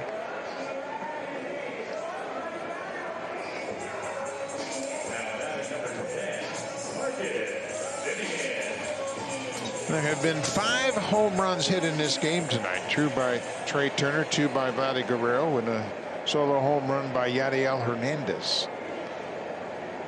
And you picked up on it during batting practice. Oh, we were down there and we were watching the Blue Jays take BP. And remember the last time we were here, the ball wasn't really carrying, the wind was blowing in. But today it was a little bit different. It's hot, and we're noticing how the ball is flying out of here. We said it to Charlie, too. He was down there talking to us and said, did you notice the flags? And he looked right away and said, oh no. Yeah, the hitters know, that's for sure. Mm-hmm. Marcus Semien with a 1-1 count.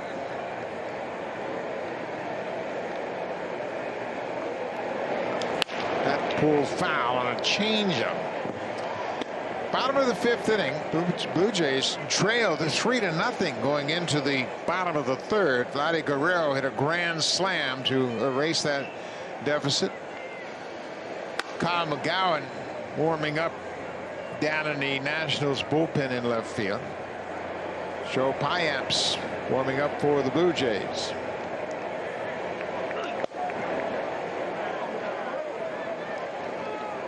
Max Scherzer came in on a hot streak. 17 scoreless innings coming into this game. It would stretch to 19 before the third inning grand slam by Vladdy Guerrero. 2 balls, 2 strikes, 2 outs. And there's a breaking ball called strike 3. Simeon is called out on strikes. But the Blue Jays get another run. Vladdy Guerrero's driven in 5 with a grand slam and a solo homer.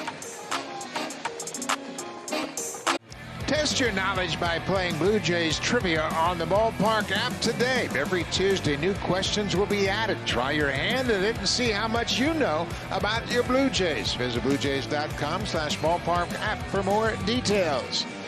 Beautiful night in Dunedin, Florida. We are at the TD Ballpark, and the Blue Jays have taken a 7-3 lead, and they'll have another pitcher. This will be the 5th pitcher of the night, Joe Payamps. Yeah, it's a bullpen day. Joe Payamps will be the 5th pitcher. He last worked a week ago. That was that series in Boston. He threw an inning and 2/3. Just gave up a scratch infield hit to Christian Arroyo. That was it. Had a punch out. His job right now, get these righties at the bottom of the lineup, get to the top of the lineup, and let's see what happens.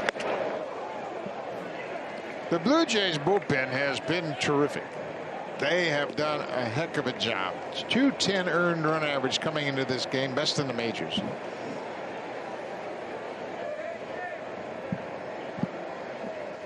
Josh Harrison takes a ball and hits this one to right. Gavin Biggio backing up, still going back a stride onto the warning track, and he makes the catch.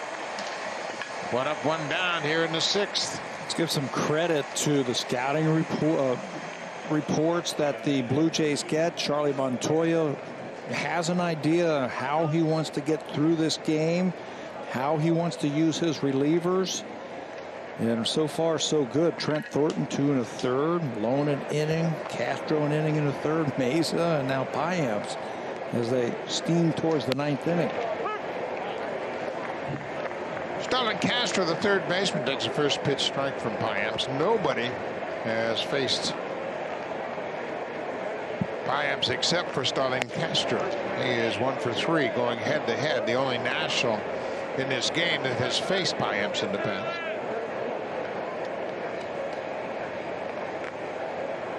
Castro has singled and lined out to the shortstop. It's this bouncing ball up the middle. That's going to be a base hit. Just hit it in the perfect spot. Marcus Semien gloved it, but they had no chance. Now a message from Ziploc. Designed to pack well and snack well. Ziploc. Unlock life.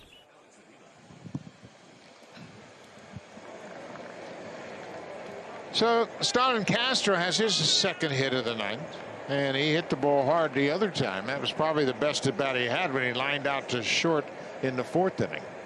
So he's aboard with 1 out. Blue Jays have a 7-3 lead. The catcher, Alex Avila, has grounded out and walked. There's a drive to left field. Gurriel has it measured. He gets there, and Avila is retired on 1 pitch. 2 down, top of the 6th. This bullpen, Pat, then you talk about a lot of bullpens, and we always talk about, well, you know, Tampa Bay has a bunch of different looks. The Yankees have a bunch of different looks. The Blue Jays got a bunch of different looks out of their pen. 3 relievers who throw from the left side, so there are some options there. They are going with a 10-man bullpen tonight. And your first thought is, 10 guys, how can you get enough work with 10 guys in your bullpen? Well, when you have the bullpen days 2 times out of 5. Yeah, you got 3 starters. That's how you need 10 relievers. Exactly. So you need all the relievers. I asked Charlie that today. I said, you know, would you rather have the extra starter, or excuse me, the extra reliever or the extra bench player? He said, I need all the pitching I can get right now, so I'm going to go with that. Hector Robles lifts a high fly ball into shallow center. Grichuk coming in, still coming in, and Payamps has a good inning. Gives up a 1-out single and nothing more. The Nationals strand a base runner. We'll go to the bottom of the 6th. 7-3 Blue Jays. Well, Well, Max Scherzer came in riding a real hot streak. He entered the game with 17 straight scoreless innings. He added 2 more tonight, but then the roof caved in on him in the 3rd inning, and he is out of the ball game after 86 pitches. 5 strikeouts, 2 walks. That's 260 consecutive starts now that he's had as many or more strikeouts than walks, which is a modern-day record, but he just wasn't sharp enough. Blue Jays got after him for 8 hits in those 5 innings, including those 2 home runs from Vladimir Guerrero. Kyle McGowan will take over. He's a sinker-slider type of pitcher. Made the team and then was sent down to the alternate training site. He's a late bloomer. He's from Savannah State. And he will come in here to pick up Max Scherzer in a 7-3 ball game. McGowan is 29 years old, and he's got a slider that's really kind of complimented him. A beautiful shot of a full moon here tonight, and spectacular evening. Perfect night for baseball once again, Pat. Aren't they always? Yeah. Every night. Every night. Joe Panik's had a good night tonight. He doubled in the 4th, leading off, came around to score on that pop-up. I mean, that was a routine pop-up off the bat of Alejandro Kirk. Went off the glove of the second baseman, Josh Harrison, and Panik scored easily from second. Breaking ball off the plate outside. 2 balls and no strikes to the Blue Jays leadoff man here in the 6th. That's the slider right there. That's a little bit above average. We'll combine that with a sinker. It's the first time the Blue Jays have faced McGowan.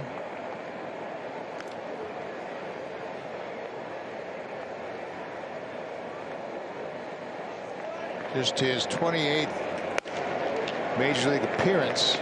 Originally drafted by the Angels in the 5th round of 2013. Speaking of the Angels, how about Shohei Ohtani? Picked up a win. Picked up a win, had 9 strikeouts, hit a home run. I mean, he's just doing everything, isn't he? Yeah, and unfortunately, when we played him, we didn't get a chance to see him pitch. I wanted to see him pitch, but they said his splitter is so filthy right now, it's not even fair.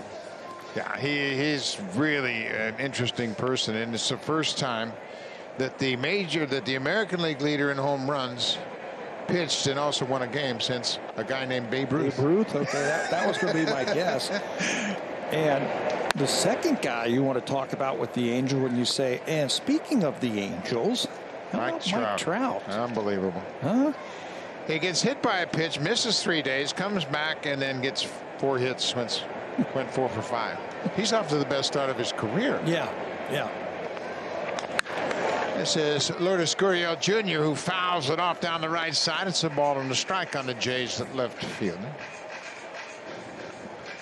You know what, when you think, oh, well, what else can Mike Trout do? He's got to slow down sooner or later. He's got no slow down button. He just keeps getting better and better. Is he hitting 400? Yeah. He's over 400. 1-1 to Gurriel. There goes the runner. The hit and run is on, and we were talking with Charlie about that today, and he says, I don't know if we have many opportunities, but here we are. 4-run lead. Panik gets on to start the inning. Then they play hit and run. They've tried it a couple of other times and not successful with it. But he says he's up for, especially when my team is struggling to score runs or I'm facing a tough pitcher, I'll use the hit and run to try and get the offense going. But the combination has to be right. And he felt with Panik at first and Gurriel hitting, that was a good combination for him. 1-2 now. McGowan steps off quickly and takes a look over at first.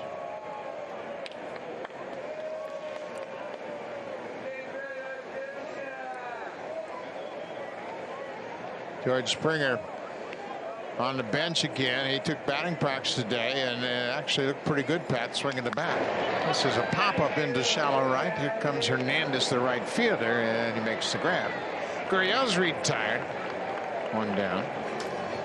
Yeah, there's nothing wrong with George's ability to swing the bat. Remember, he had that oblique early in the season that he couldn't get on the roster because of that. That's healed. Now he's dealing with the quad issue.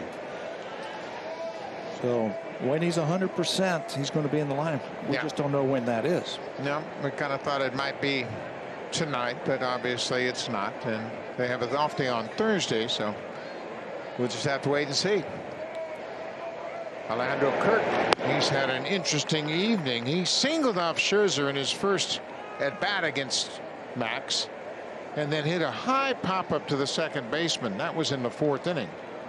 And that's the ball that kept drifting out to the outfield. It went off the second baseman's glove into outfield, and Panik scored from second base on it. 0-1 on the Blue Jays catcher.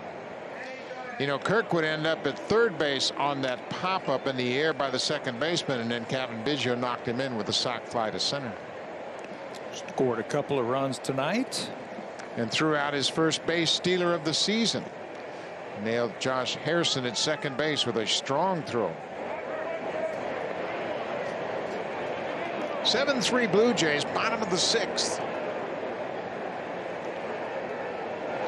Way outside, not close, a ball and a strike.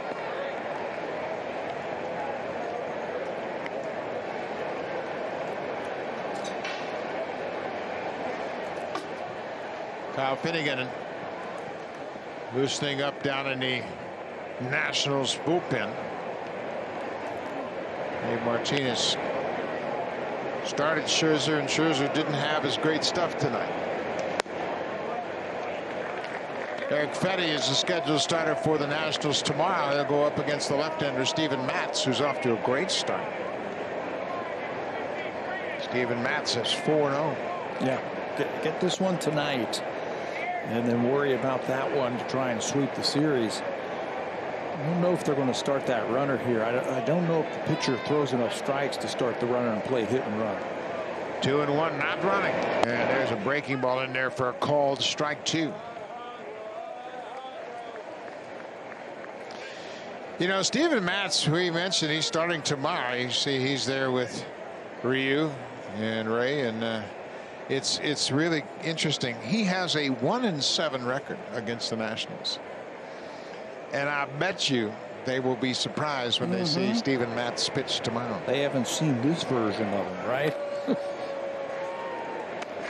Matz, of course, pitched for the Mets for 6 years, and he's made 15 appearances, 14 starts against the Nationals, has a 1-7 record with a 483 earned run average. So they're probably thinking, man, well, we got his number. No, you got the wrong number. He's a different guy. 2-2 to Kirk. On the ground. This should be 2. Turner to Harrison. Back to first. It is a double play. So the Blue Jays go quietly in their half of the 6th, but they take a 7-3 lead into the 7th. Want to show your support for the Blue Jays? Notes from fans are being shared with the players on postcards from home, presented by TD, during each homestand here at TD Ballpark. Get involved on social media using hashtag #WeAreBlueJays, and your message could be featured next. Joe Payamps delivers a first pitch strike to Trey Turner. Turner has had quite the night. He's homered twice and got hit by a pitch. Home runs number 5 and 6, and he takes a good rip at that pitch.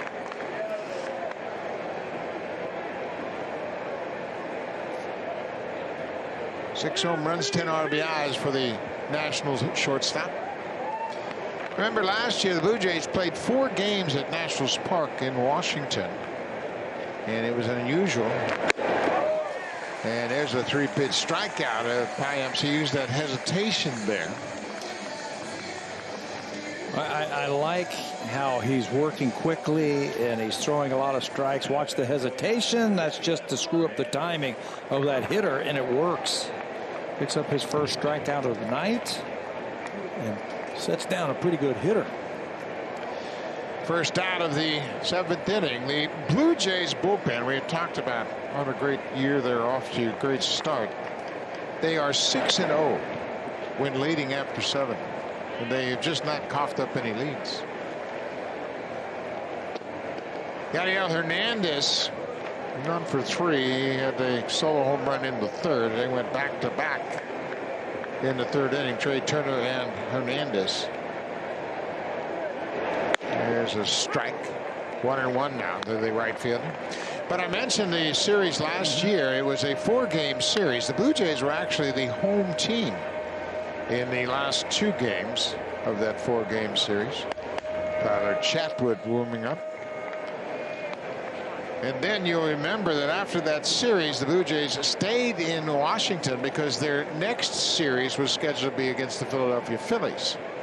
And then they had the COVID breakout with the Marlins, and they had to wait in Washington and didn't play again until the 4th of August down in Atlanta. Did you mention they were the home team and the visiting team? Yeah, in games 3 and 4, they were home team. 1 and 2, they were the visitors. But that was quite a unique situation. 3-1 pitch, big swing and a miss by Hernandez. I'm sure you said that a few times last year. A unique situation. Right? What a crazy year it was last year. Indeed it was. Yadiel Hernandez, the right fielder. Swinging a base hit to right field. Biggio over to cut it off. He'll play it on a couple of hops, and Hernandez has his 2nd hit of the ball game. A 1-out single. They mentioned the Blue Jays bullpen has been on quite a run, but the overall staff through the first 21 games of a season, this year's staff has the best record of ERA in franchise history. Yeah, through 21 games, that 304 minuscule earned run average. Now, you were a catcher on that 85 and the 84 team. Who were the guys out of that bullpen? Was that the Henke Eichhorn years? Henke came up, Eichhorn in 84. Henke came up in midseason 85 and really started to roll. But yeah, the bullpen was terrific, but that overall staff was great. Yeah. You had Steve and Clancy, Leal and Gott. Jim Acker was down in the bullpen. You never had to face those guys. I had to face those guys. No, that was no picnic. I just sit behind you guys and snicker. That's how it felt. They were nasty. Yeah, in 84, that was the last time the Blue Jays had a 4-man staff. They used a 4-man rotation. But yeah, Jim Acker was a big part of that bullpen down there. He had a wicked sinker ball. Jimmy Key pitched out of the bullpen in 84. Then he became a starter in 85. You know who was underrated on that, but I hated facing him? Luis Leal. Yeah, Leal. Wow. He could get the ball inside on you, couldn't he? Oh, my thumb still hurts. Yeah. Trying to hit against that guy. Easy delivery.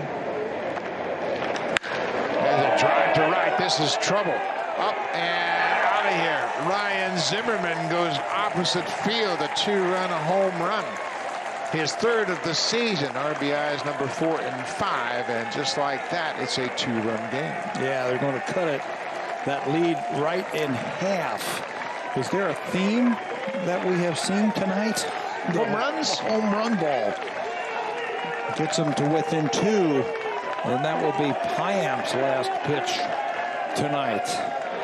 Opposite field home run. A 2-run shot for Ryan Zimmerman. Fastball away, and he's done this a long time. You mentioned he has a lot of offensive records for this organization, and he's going to add to it with this home run to right field. No doubt about it, to right field, get it up into the jet stream. So Payamps is out. The Blue Jays still have a 2-run lead. Tyler Chatwood coming on.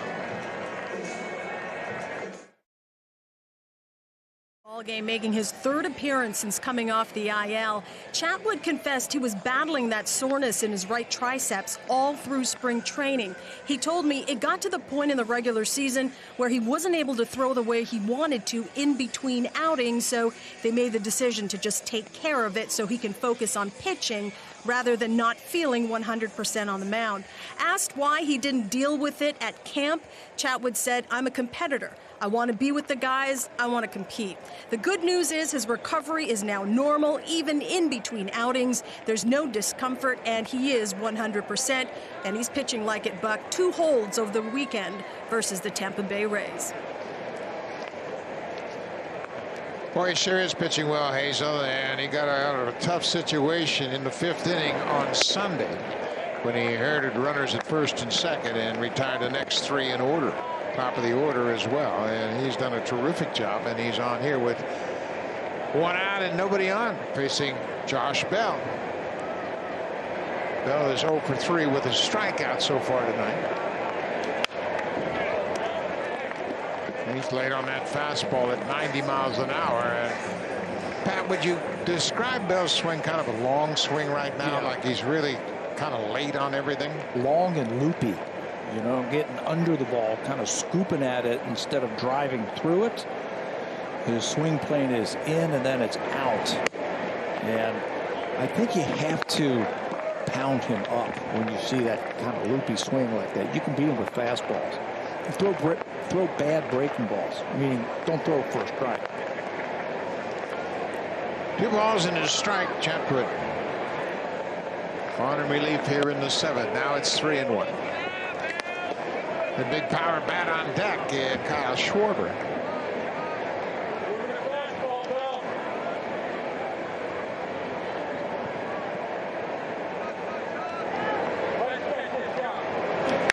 Swinging a foul out of play. It's a full count now.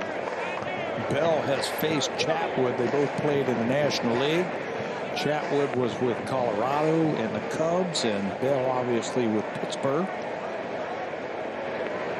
So they are familiar with one another. And Bell is just 3 for 12 against Tyler Chatwood. And he goes after that breaking ball and strikes out. He is 0 for 4 with a couple of strikeouts. That's what I mean about a bad breaking ball. Don't throw for a strike. When a guy's not seeing the ball and he's swinging before he sees it, when you get the 2 strikes, bury that breaking ball down. And he does. Good job by Kirk to smother that one also to finish the strikeout. He's just not seeing the ball. He's getting out there, and that's a big out. Josh Bell came into this ball game 5 for 42, and he is 0 for 4 tonight. Kyle Schwarber has a double so far tonight. He's 1 for 3. Lined out to left field his last time out was off the left-hander Tim Meza.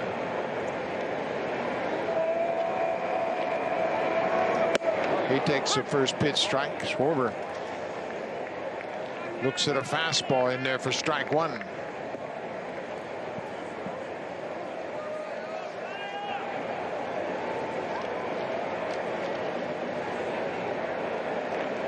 There's a high breaking ball, and Schwarber, his eyes lit up when he saw that hanger, but he swings over the top of it.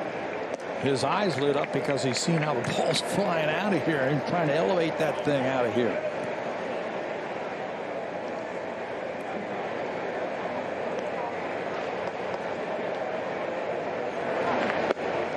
Schwarber hit 11 home runs last year as a member of the Cubs. Of course, that was that abbreviated season. He also led the Cubs with 30 walks.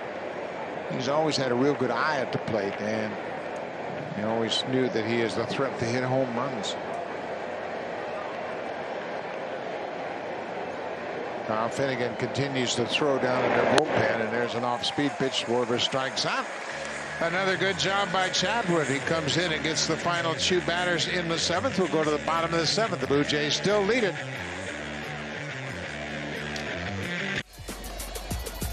On Thursday, the Raptors begin a brutal Western road trip featuring games against the Nuggets, Jazz, Lakers, and Clippers. It's Toronto against MVP candidate Nikolai Jokic and Denver Thursday on SportsNet 1. The downtown marina here in Dunedin, a great sight, is that is only a few blocks away from this ballpark. Everything's close in Dunedin. It's a small little town. I guess you would call it a village. It's kind of like a village. Village. I can't call it a city. Not a city. It's a great place. You got to come down and see it. It's a wonderful neighborhood. Kyle Finnegan will take over this game for the Washington Nationals after Scherzer and McGowan got him through 6 innings. He's got a big arm. He can run that fastball up there at 97 miles an hour. He can four-seam it, and he'll throw a slider also. He's got a good arm. At times he can get a little bit wild, so he's facing the top of the lineup. Chance for the Blue Jays to get a couple of runs back that they just gave up. Yeah, it's a 2-run game, and the way the ball's been flying out of here, there have been 6 home runs hit in this game tonight. And you just got to make sure that you keep pounding away, trying to get those runs back. 7th inning, 7-5, Blue Jays lead it. The Nationals actually had a 3-0 lead going into the bottom of the 3rd.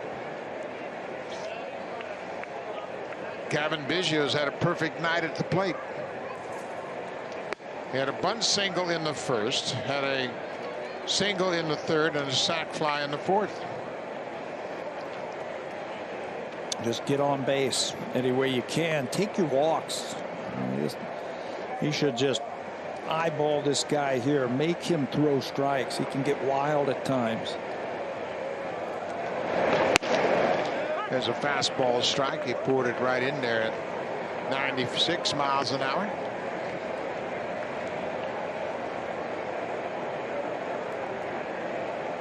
Did a nice job for the Nationals last year. He signed with the Nationals in December of 2019. There's another base hit for Biggio.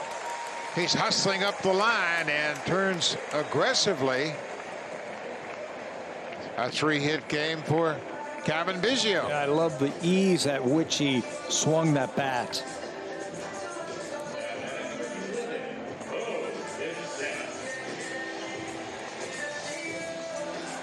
There's the ease as he turns that 96 around. Doesn't try and pull it. Watch how just he'll supply the power. You just get the bat head out. Good start for the Jays. It's a good night for Cavan. He's had some good at-bats tonight. Now Bo Bichette, he wants to get in the hit parade. The hits are even at 9 apiece now. Nationals 5 runs on 9 hits. They've committed the only error in this game. The Blue Jays 7 runs on 9 hits.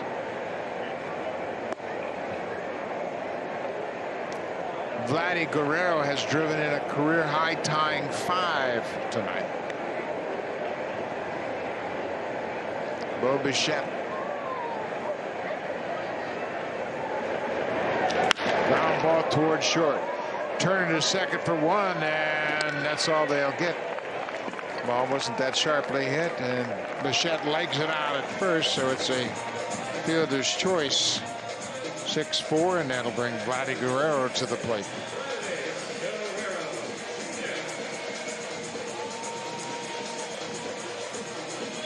Vladdy has had a big night. So Bo's aboard with 1 out.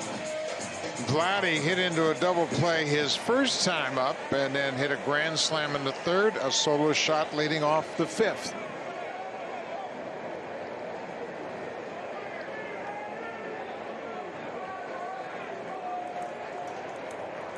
Guerrero with 5 RBIs has tied his career high. He also had 5 ribbies July 30th of 2019 in Kansas City against the Royals. He also hit a grand slam in that game. His grand slam tonight, his 3rd career grand slam.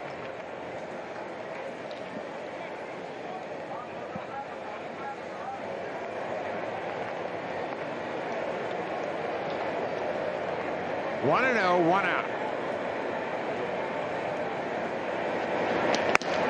He takes a strike right at the knees. Good fastball. Yeah, he's got that good fastball. He's measuring him up right now. He hasn't faced him. He's got a good arm, so he's trying to figure out what pitch he wants to hit against him.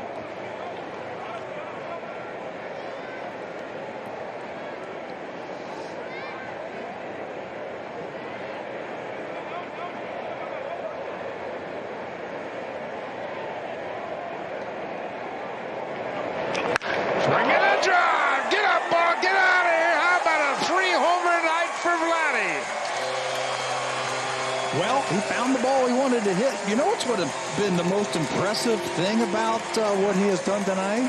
The grand slam went to left, the solo home run went to center, and this one's going to go to right. He can hit it out at any part of the ballpark. 7 home runs, 3 of them tonight, and he's driven in 7. A career high in home runs and RBIs for Vladimir Guerrero Jr. And so much for that 0 for 10 streak. Yeah. Impressive. Impressive. He takes that first strike, 96, measuring the fastball, and it looked like he went back to it, and he jumped all over it. Wow. 9-5 Blue Jays.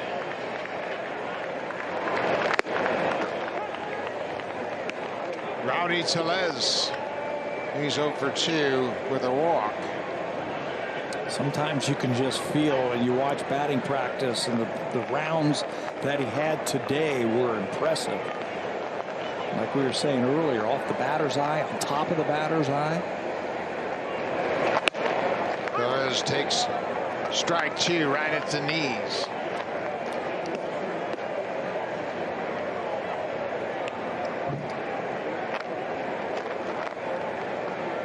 Seven RBIs in a game. That ties the season high. Vladdy becomes the 4th hitter this year to have 7 ribbies in a game.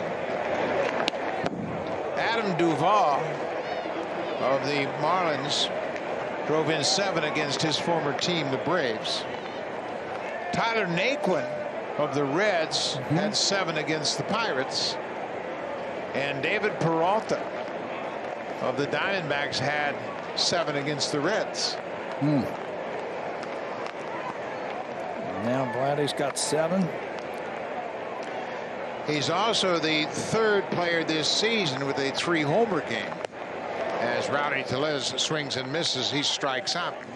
You know, Buck, we were talking about his batting practice, and you can get a hint. Here's the home run. He measured the fastball, and it's a fastball over the plate. Hands come through, barrel drags just a little bit, and he's so powerful. Just get it up in the air, and that thing's going to go. But he was hitting the ball. We were talking about center field. There's the one to right field. There's a camera, well, out in center field where the center field camera is above the batter's eye.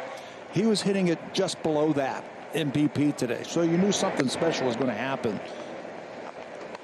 Randall Grichuk, 1 for 3. There's the camera platform high above the hitter's background here at TD Ballpark, and he was just missing hitting that thing. Just below that. That's where the ball was landing in BP today. I mean, look how far that is. So you knew something special was up. Knocked out of play by Grichuk. We mentioned Vladdy's 3 home runs. He joins J.D. Martinez of the Red Sox, who had a 3-homer game against Baltimore, and Ryan McMahon, Colorado, 3 homers against the Diamondbacks. So he becomes the 3rd hitter this season with a 3-homer game.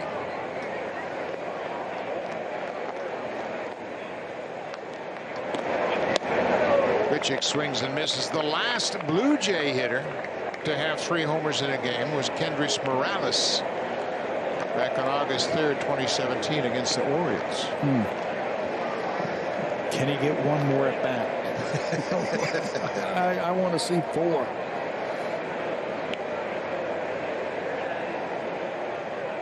Grichuk behind 1 and 2. He takes a breaking ball off the plate outside.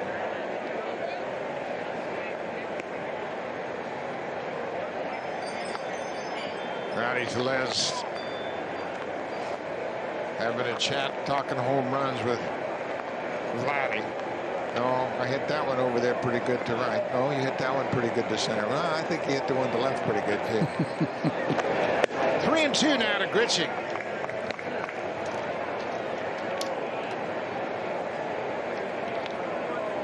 Carl Finnegan gave up a base hit to Biggio. Biggio's had a 3-hit game. He's had a perfect night with a sacrifice fly as well.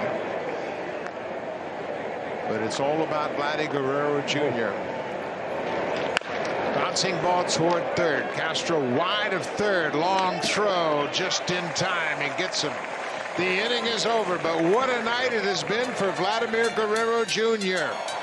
In the third, a grand slam home run. In the fifth, a solo home run. And in the seventh, a 2-run shot. 3 homers, 7 RBIs for Vladdy Guerrero Jr. This copyrighted telecast is presented by authority of Rogers Blue Jays Baseball Partnership and may not be reproduced or retransmitted in any form. The accounts and descriptions of this game may not be disseminated without the express written consent of Rogers Blue Jays Baseball Partnership. What a night, full moon, and Vladdy Guerrero Jr. on full display for sure.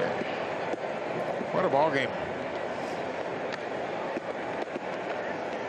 That's how you get those 2 runs back, right? Get a guy on and let somebody hit another home run.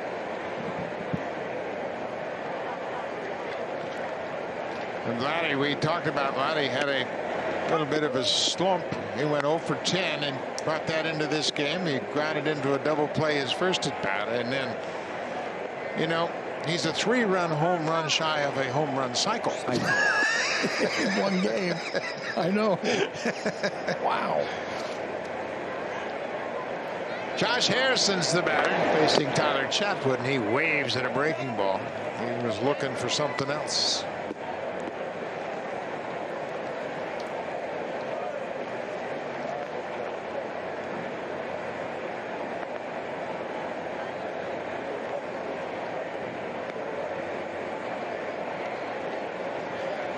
Swing and a miss. Good pitch from Chatwood as he strikes out Harrison. 1 down here in the 8th. That's 3 in a row struck out by Tyler Chatwood. Yeah, picking up where he left off when he came into the game the other day down in Tampa Bay. A wicked slider to pick up that 3rd straight strikeout. Nationals haven't hit the ball against him since he's come in. Boy, he's thrown the ball well since he's come off the IL. He overmatched Josh Harrison and throws a first pitch breaking ball to Stalin Castro.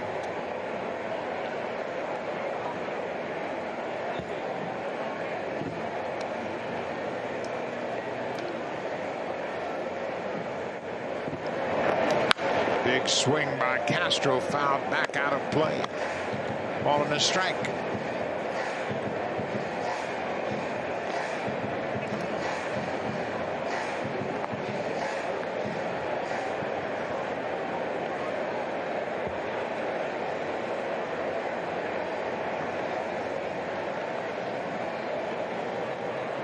One pitch down low for a ball.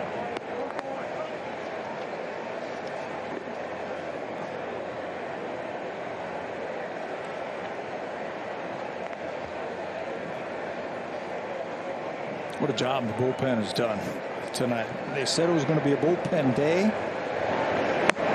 We're trying to get through this game. They've used, if you count Trent Thornton as a reliever, and he is a reliever, they've used 6 pitchers so far to try and get through 8 innings.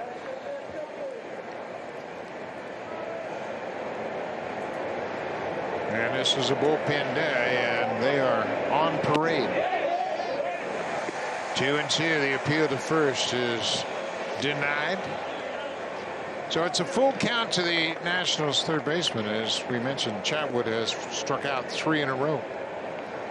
You got Josh Bell for the 2nd out of the 7th. Kyle Schwarber to end the 7th, and struck out Josh Harrison to start the 8th. Here's the 3-2 pitch. Hit in the air, deep to center field. Grichuk's back. He's got room right in front of the 400-foot sign, and he makes the catch. 2 away. Beauty Tone is the official paint of the Toronto Blue Jays. Only available at Home Hardware. Here's how.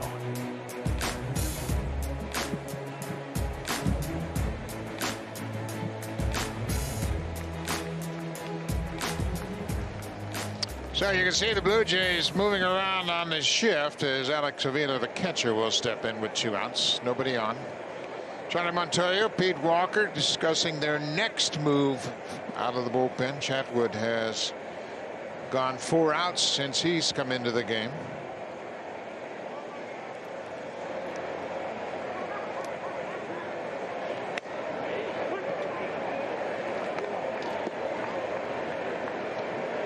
Chatwood drops that breaking ball in there for a strike.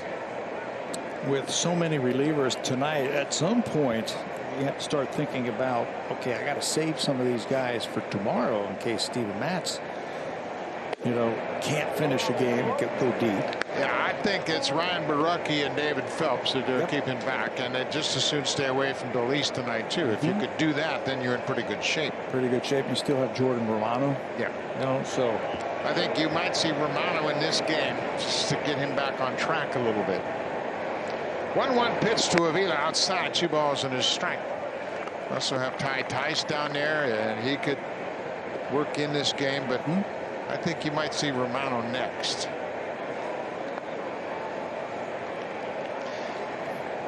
That doesn't really mean anything because Romano paces all the time.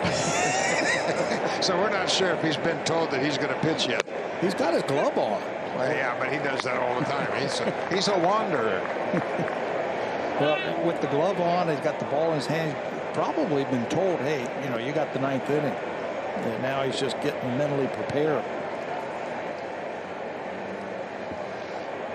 Blue Jays lead it 9-5. They've out-hit the Nationals 10-9. As Avila strikes out. How about Tyler Chatwood?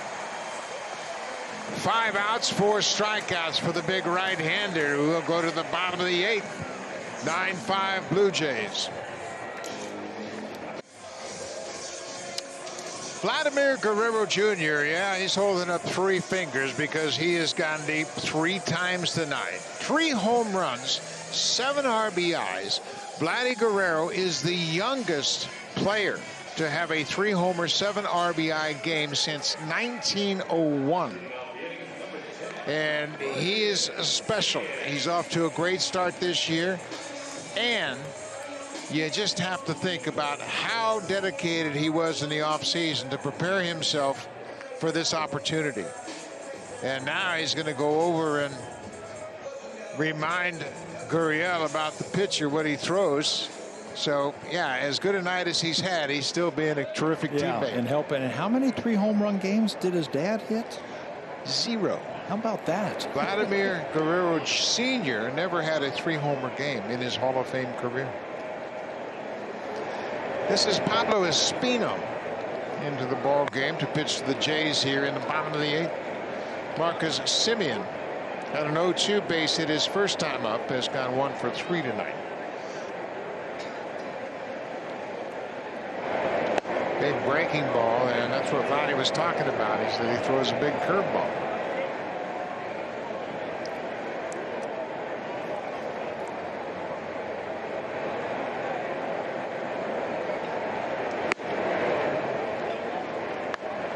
There's a good fastball up and away.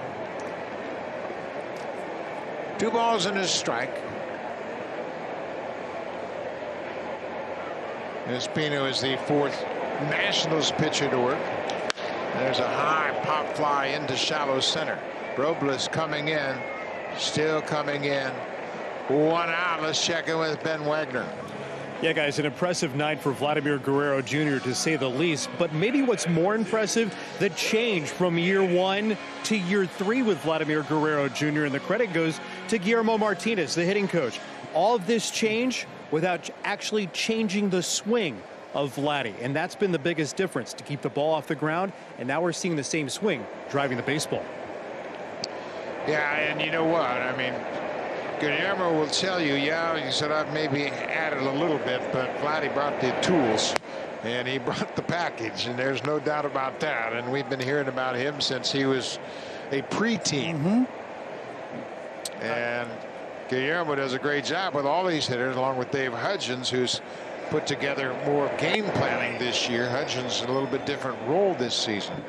Yeah, I like that all the work that you put in, you show some fruits of your labor right away. And you could tell the difference in spring training, and it's paying off for sure. Panic pops it up right in front of the mound, and Alex Avila stays with it. The catcher making a nice play on it. With the shift for Panic, there was no way an infielder was going to get there. But the pitcher was there. Why won't they let the pitcher handle that? No. No, we let the catcher take care of those. The pitcher just stay out of the way. He's looking up there saying, I knew I could have got it. I don't know. 2 down now for Lourdes Gurriel Jr. Well, let's see if Vladdy's help. Scouting report's going to help Gurriel. The first pitch slider misses for a ball. Actually, it was a strike, top of the zone. 0-1. Had a good cut at that one, but fouled it out of play.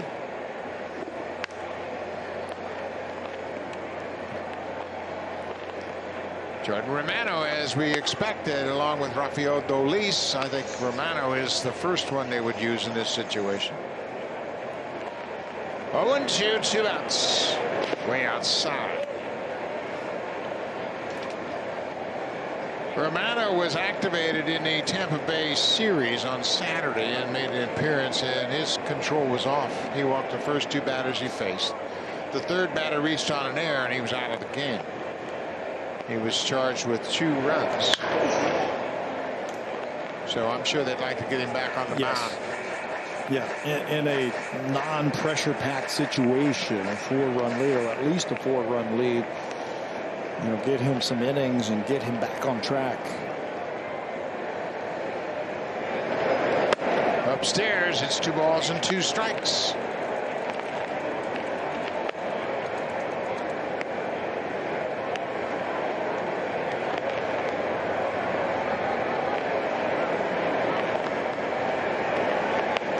Breaking ball, he lays off. That's a full count. Espino, as we mentioned, the 3rd reliever to work. Max Scherzer started the game and got touched up for 7 runs, 5 earned runs on 8 hits over 5 innings. Then Kyle McGowan, Kyle Finnegan, and now Pablo Espino. Big breaking ball, swing and a miss, and that'll do it. The Blue Jays go down in order in their half of the 8th. We will go to the 9th. The Blue Jays on Vladdy Guerrero night leave 9-5. Rafael Dolis will come on to try to close out this game. It is not a save situation. The Blue Jays lead it 9-5. And Dolis has really thrown the ball well after kind of an inconsistent spring. He had some back issues in the spring, didn't get a lot of work, but boy, he's throwing the ball really well right now. Yeah, he's got some pop on that fastball. The splitter, when it is on, is a put away pitch. Shocked a little bit, surprised a little bit that he is in this game, but they want this win. Other defensive changes for the Blue Jays. Jonathan Davis has come in to play center field. That moves Randall Grichuk over to right field. So if you're keeping score at home, pencil Jonathan's name in for Kevin Biggio, who's out of the ball game.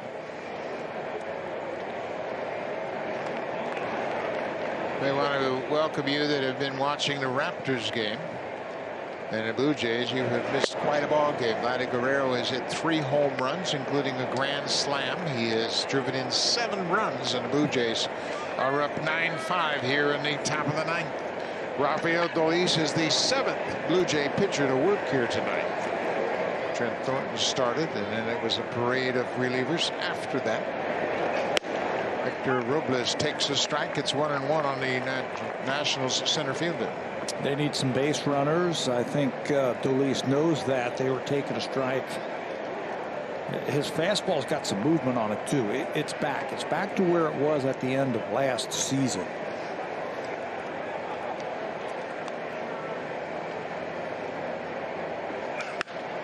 Little jam looper, shallow center field. Bo, the shortstop, is out. He makes the catch, and Robles is retired. He's 0 for 4. You're right about Dolis. His fastball has been electric. They haven't hit much off his fastball at all this year. Took him a while to get sorted out. We mentioned he didn't have much work in the spring, but when you look at Dolis's average against on the fastball, 0.91. Not many innings in the spring. He had a setback to that injury, and that's what shut him down for a while. They had to get him some innings. Just didn't have enough, but now he is back, and that fastball's got some life on it.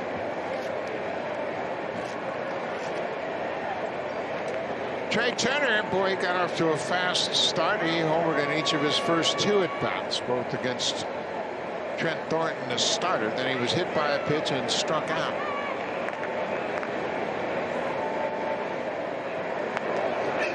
That fastball missed downstairs. It's a ball and a strike.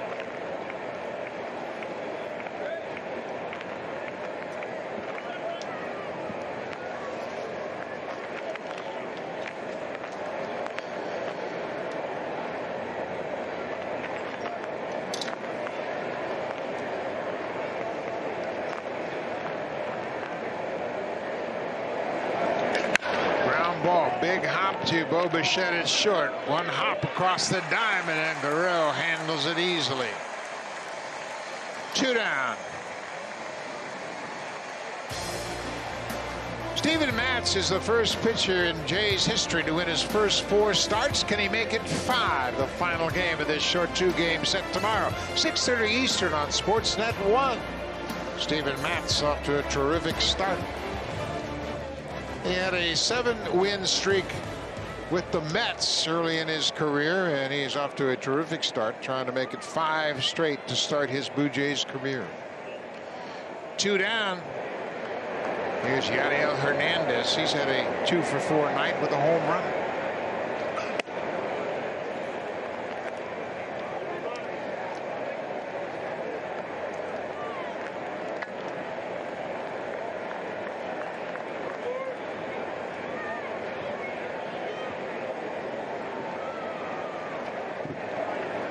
The Blue Jays trailed in this game 3-0 going into the bottom of the 3rd against Max Scherzer.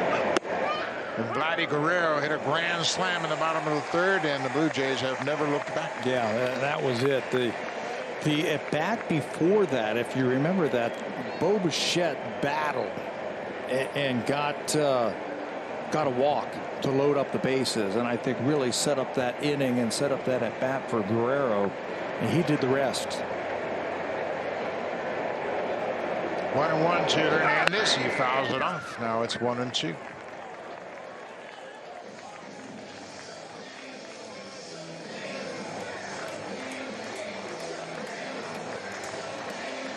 We mentioned this is a short 2-game series. The Blue Jays will have Thursday off, and then the Atlanta Braves will be here for 3. Ronald Acuna and company. Talk about 2 of the biggest stars in the game, Acuna and Guerrero, on the same field for 3 games. Oh, I can't wait. That's going to be something to watch. 1-2, 2 away. Top of the 9th.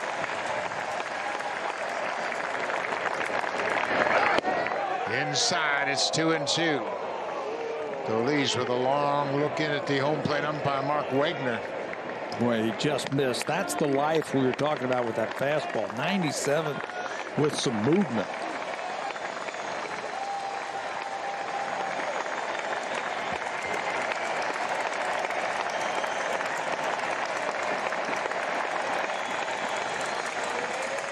Dolis has the sign. Here's the 2-2. Swung on and missed, and that's the ball game. The Blue Jays win it. They win game 1 of this 2-game series 9-5, and Vladimir Guerrero Jr.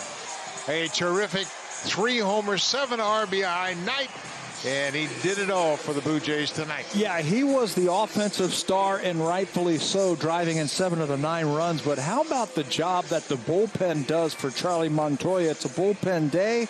They come out, they pitch well enough for all of them. Thornton, Malone, Castro, Veza, Payamps, Chatwin, and Dolis, giving the Blue Jays now a winning streak as they take the first game in this series. And the Blue Jays get to 500 at 11-11. They'll send Steven Matz to the mound tomorrow night. Thanks for watching, folks. The Blue Jays win at 9-5. Jays Talk is next on the Blue Jays Radio Network.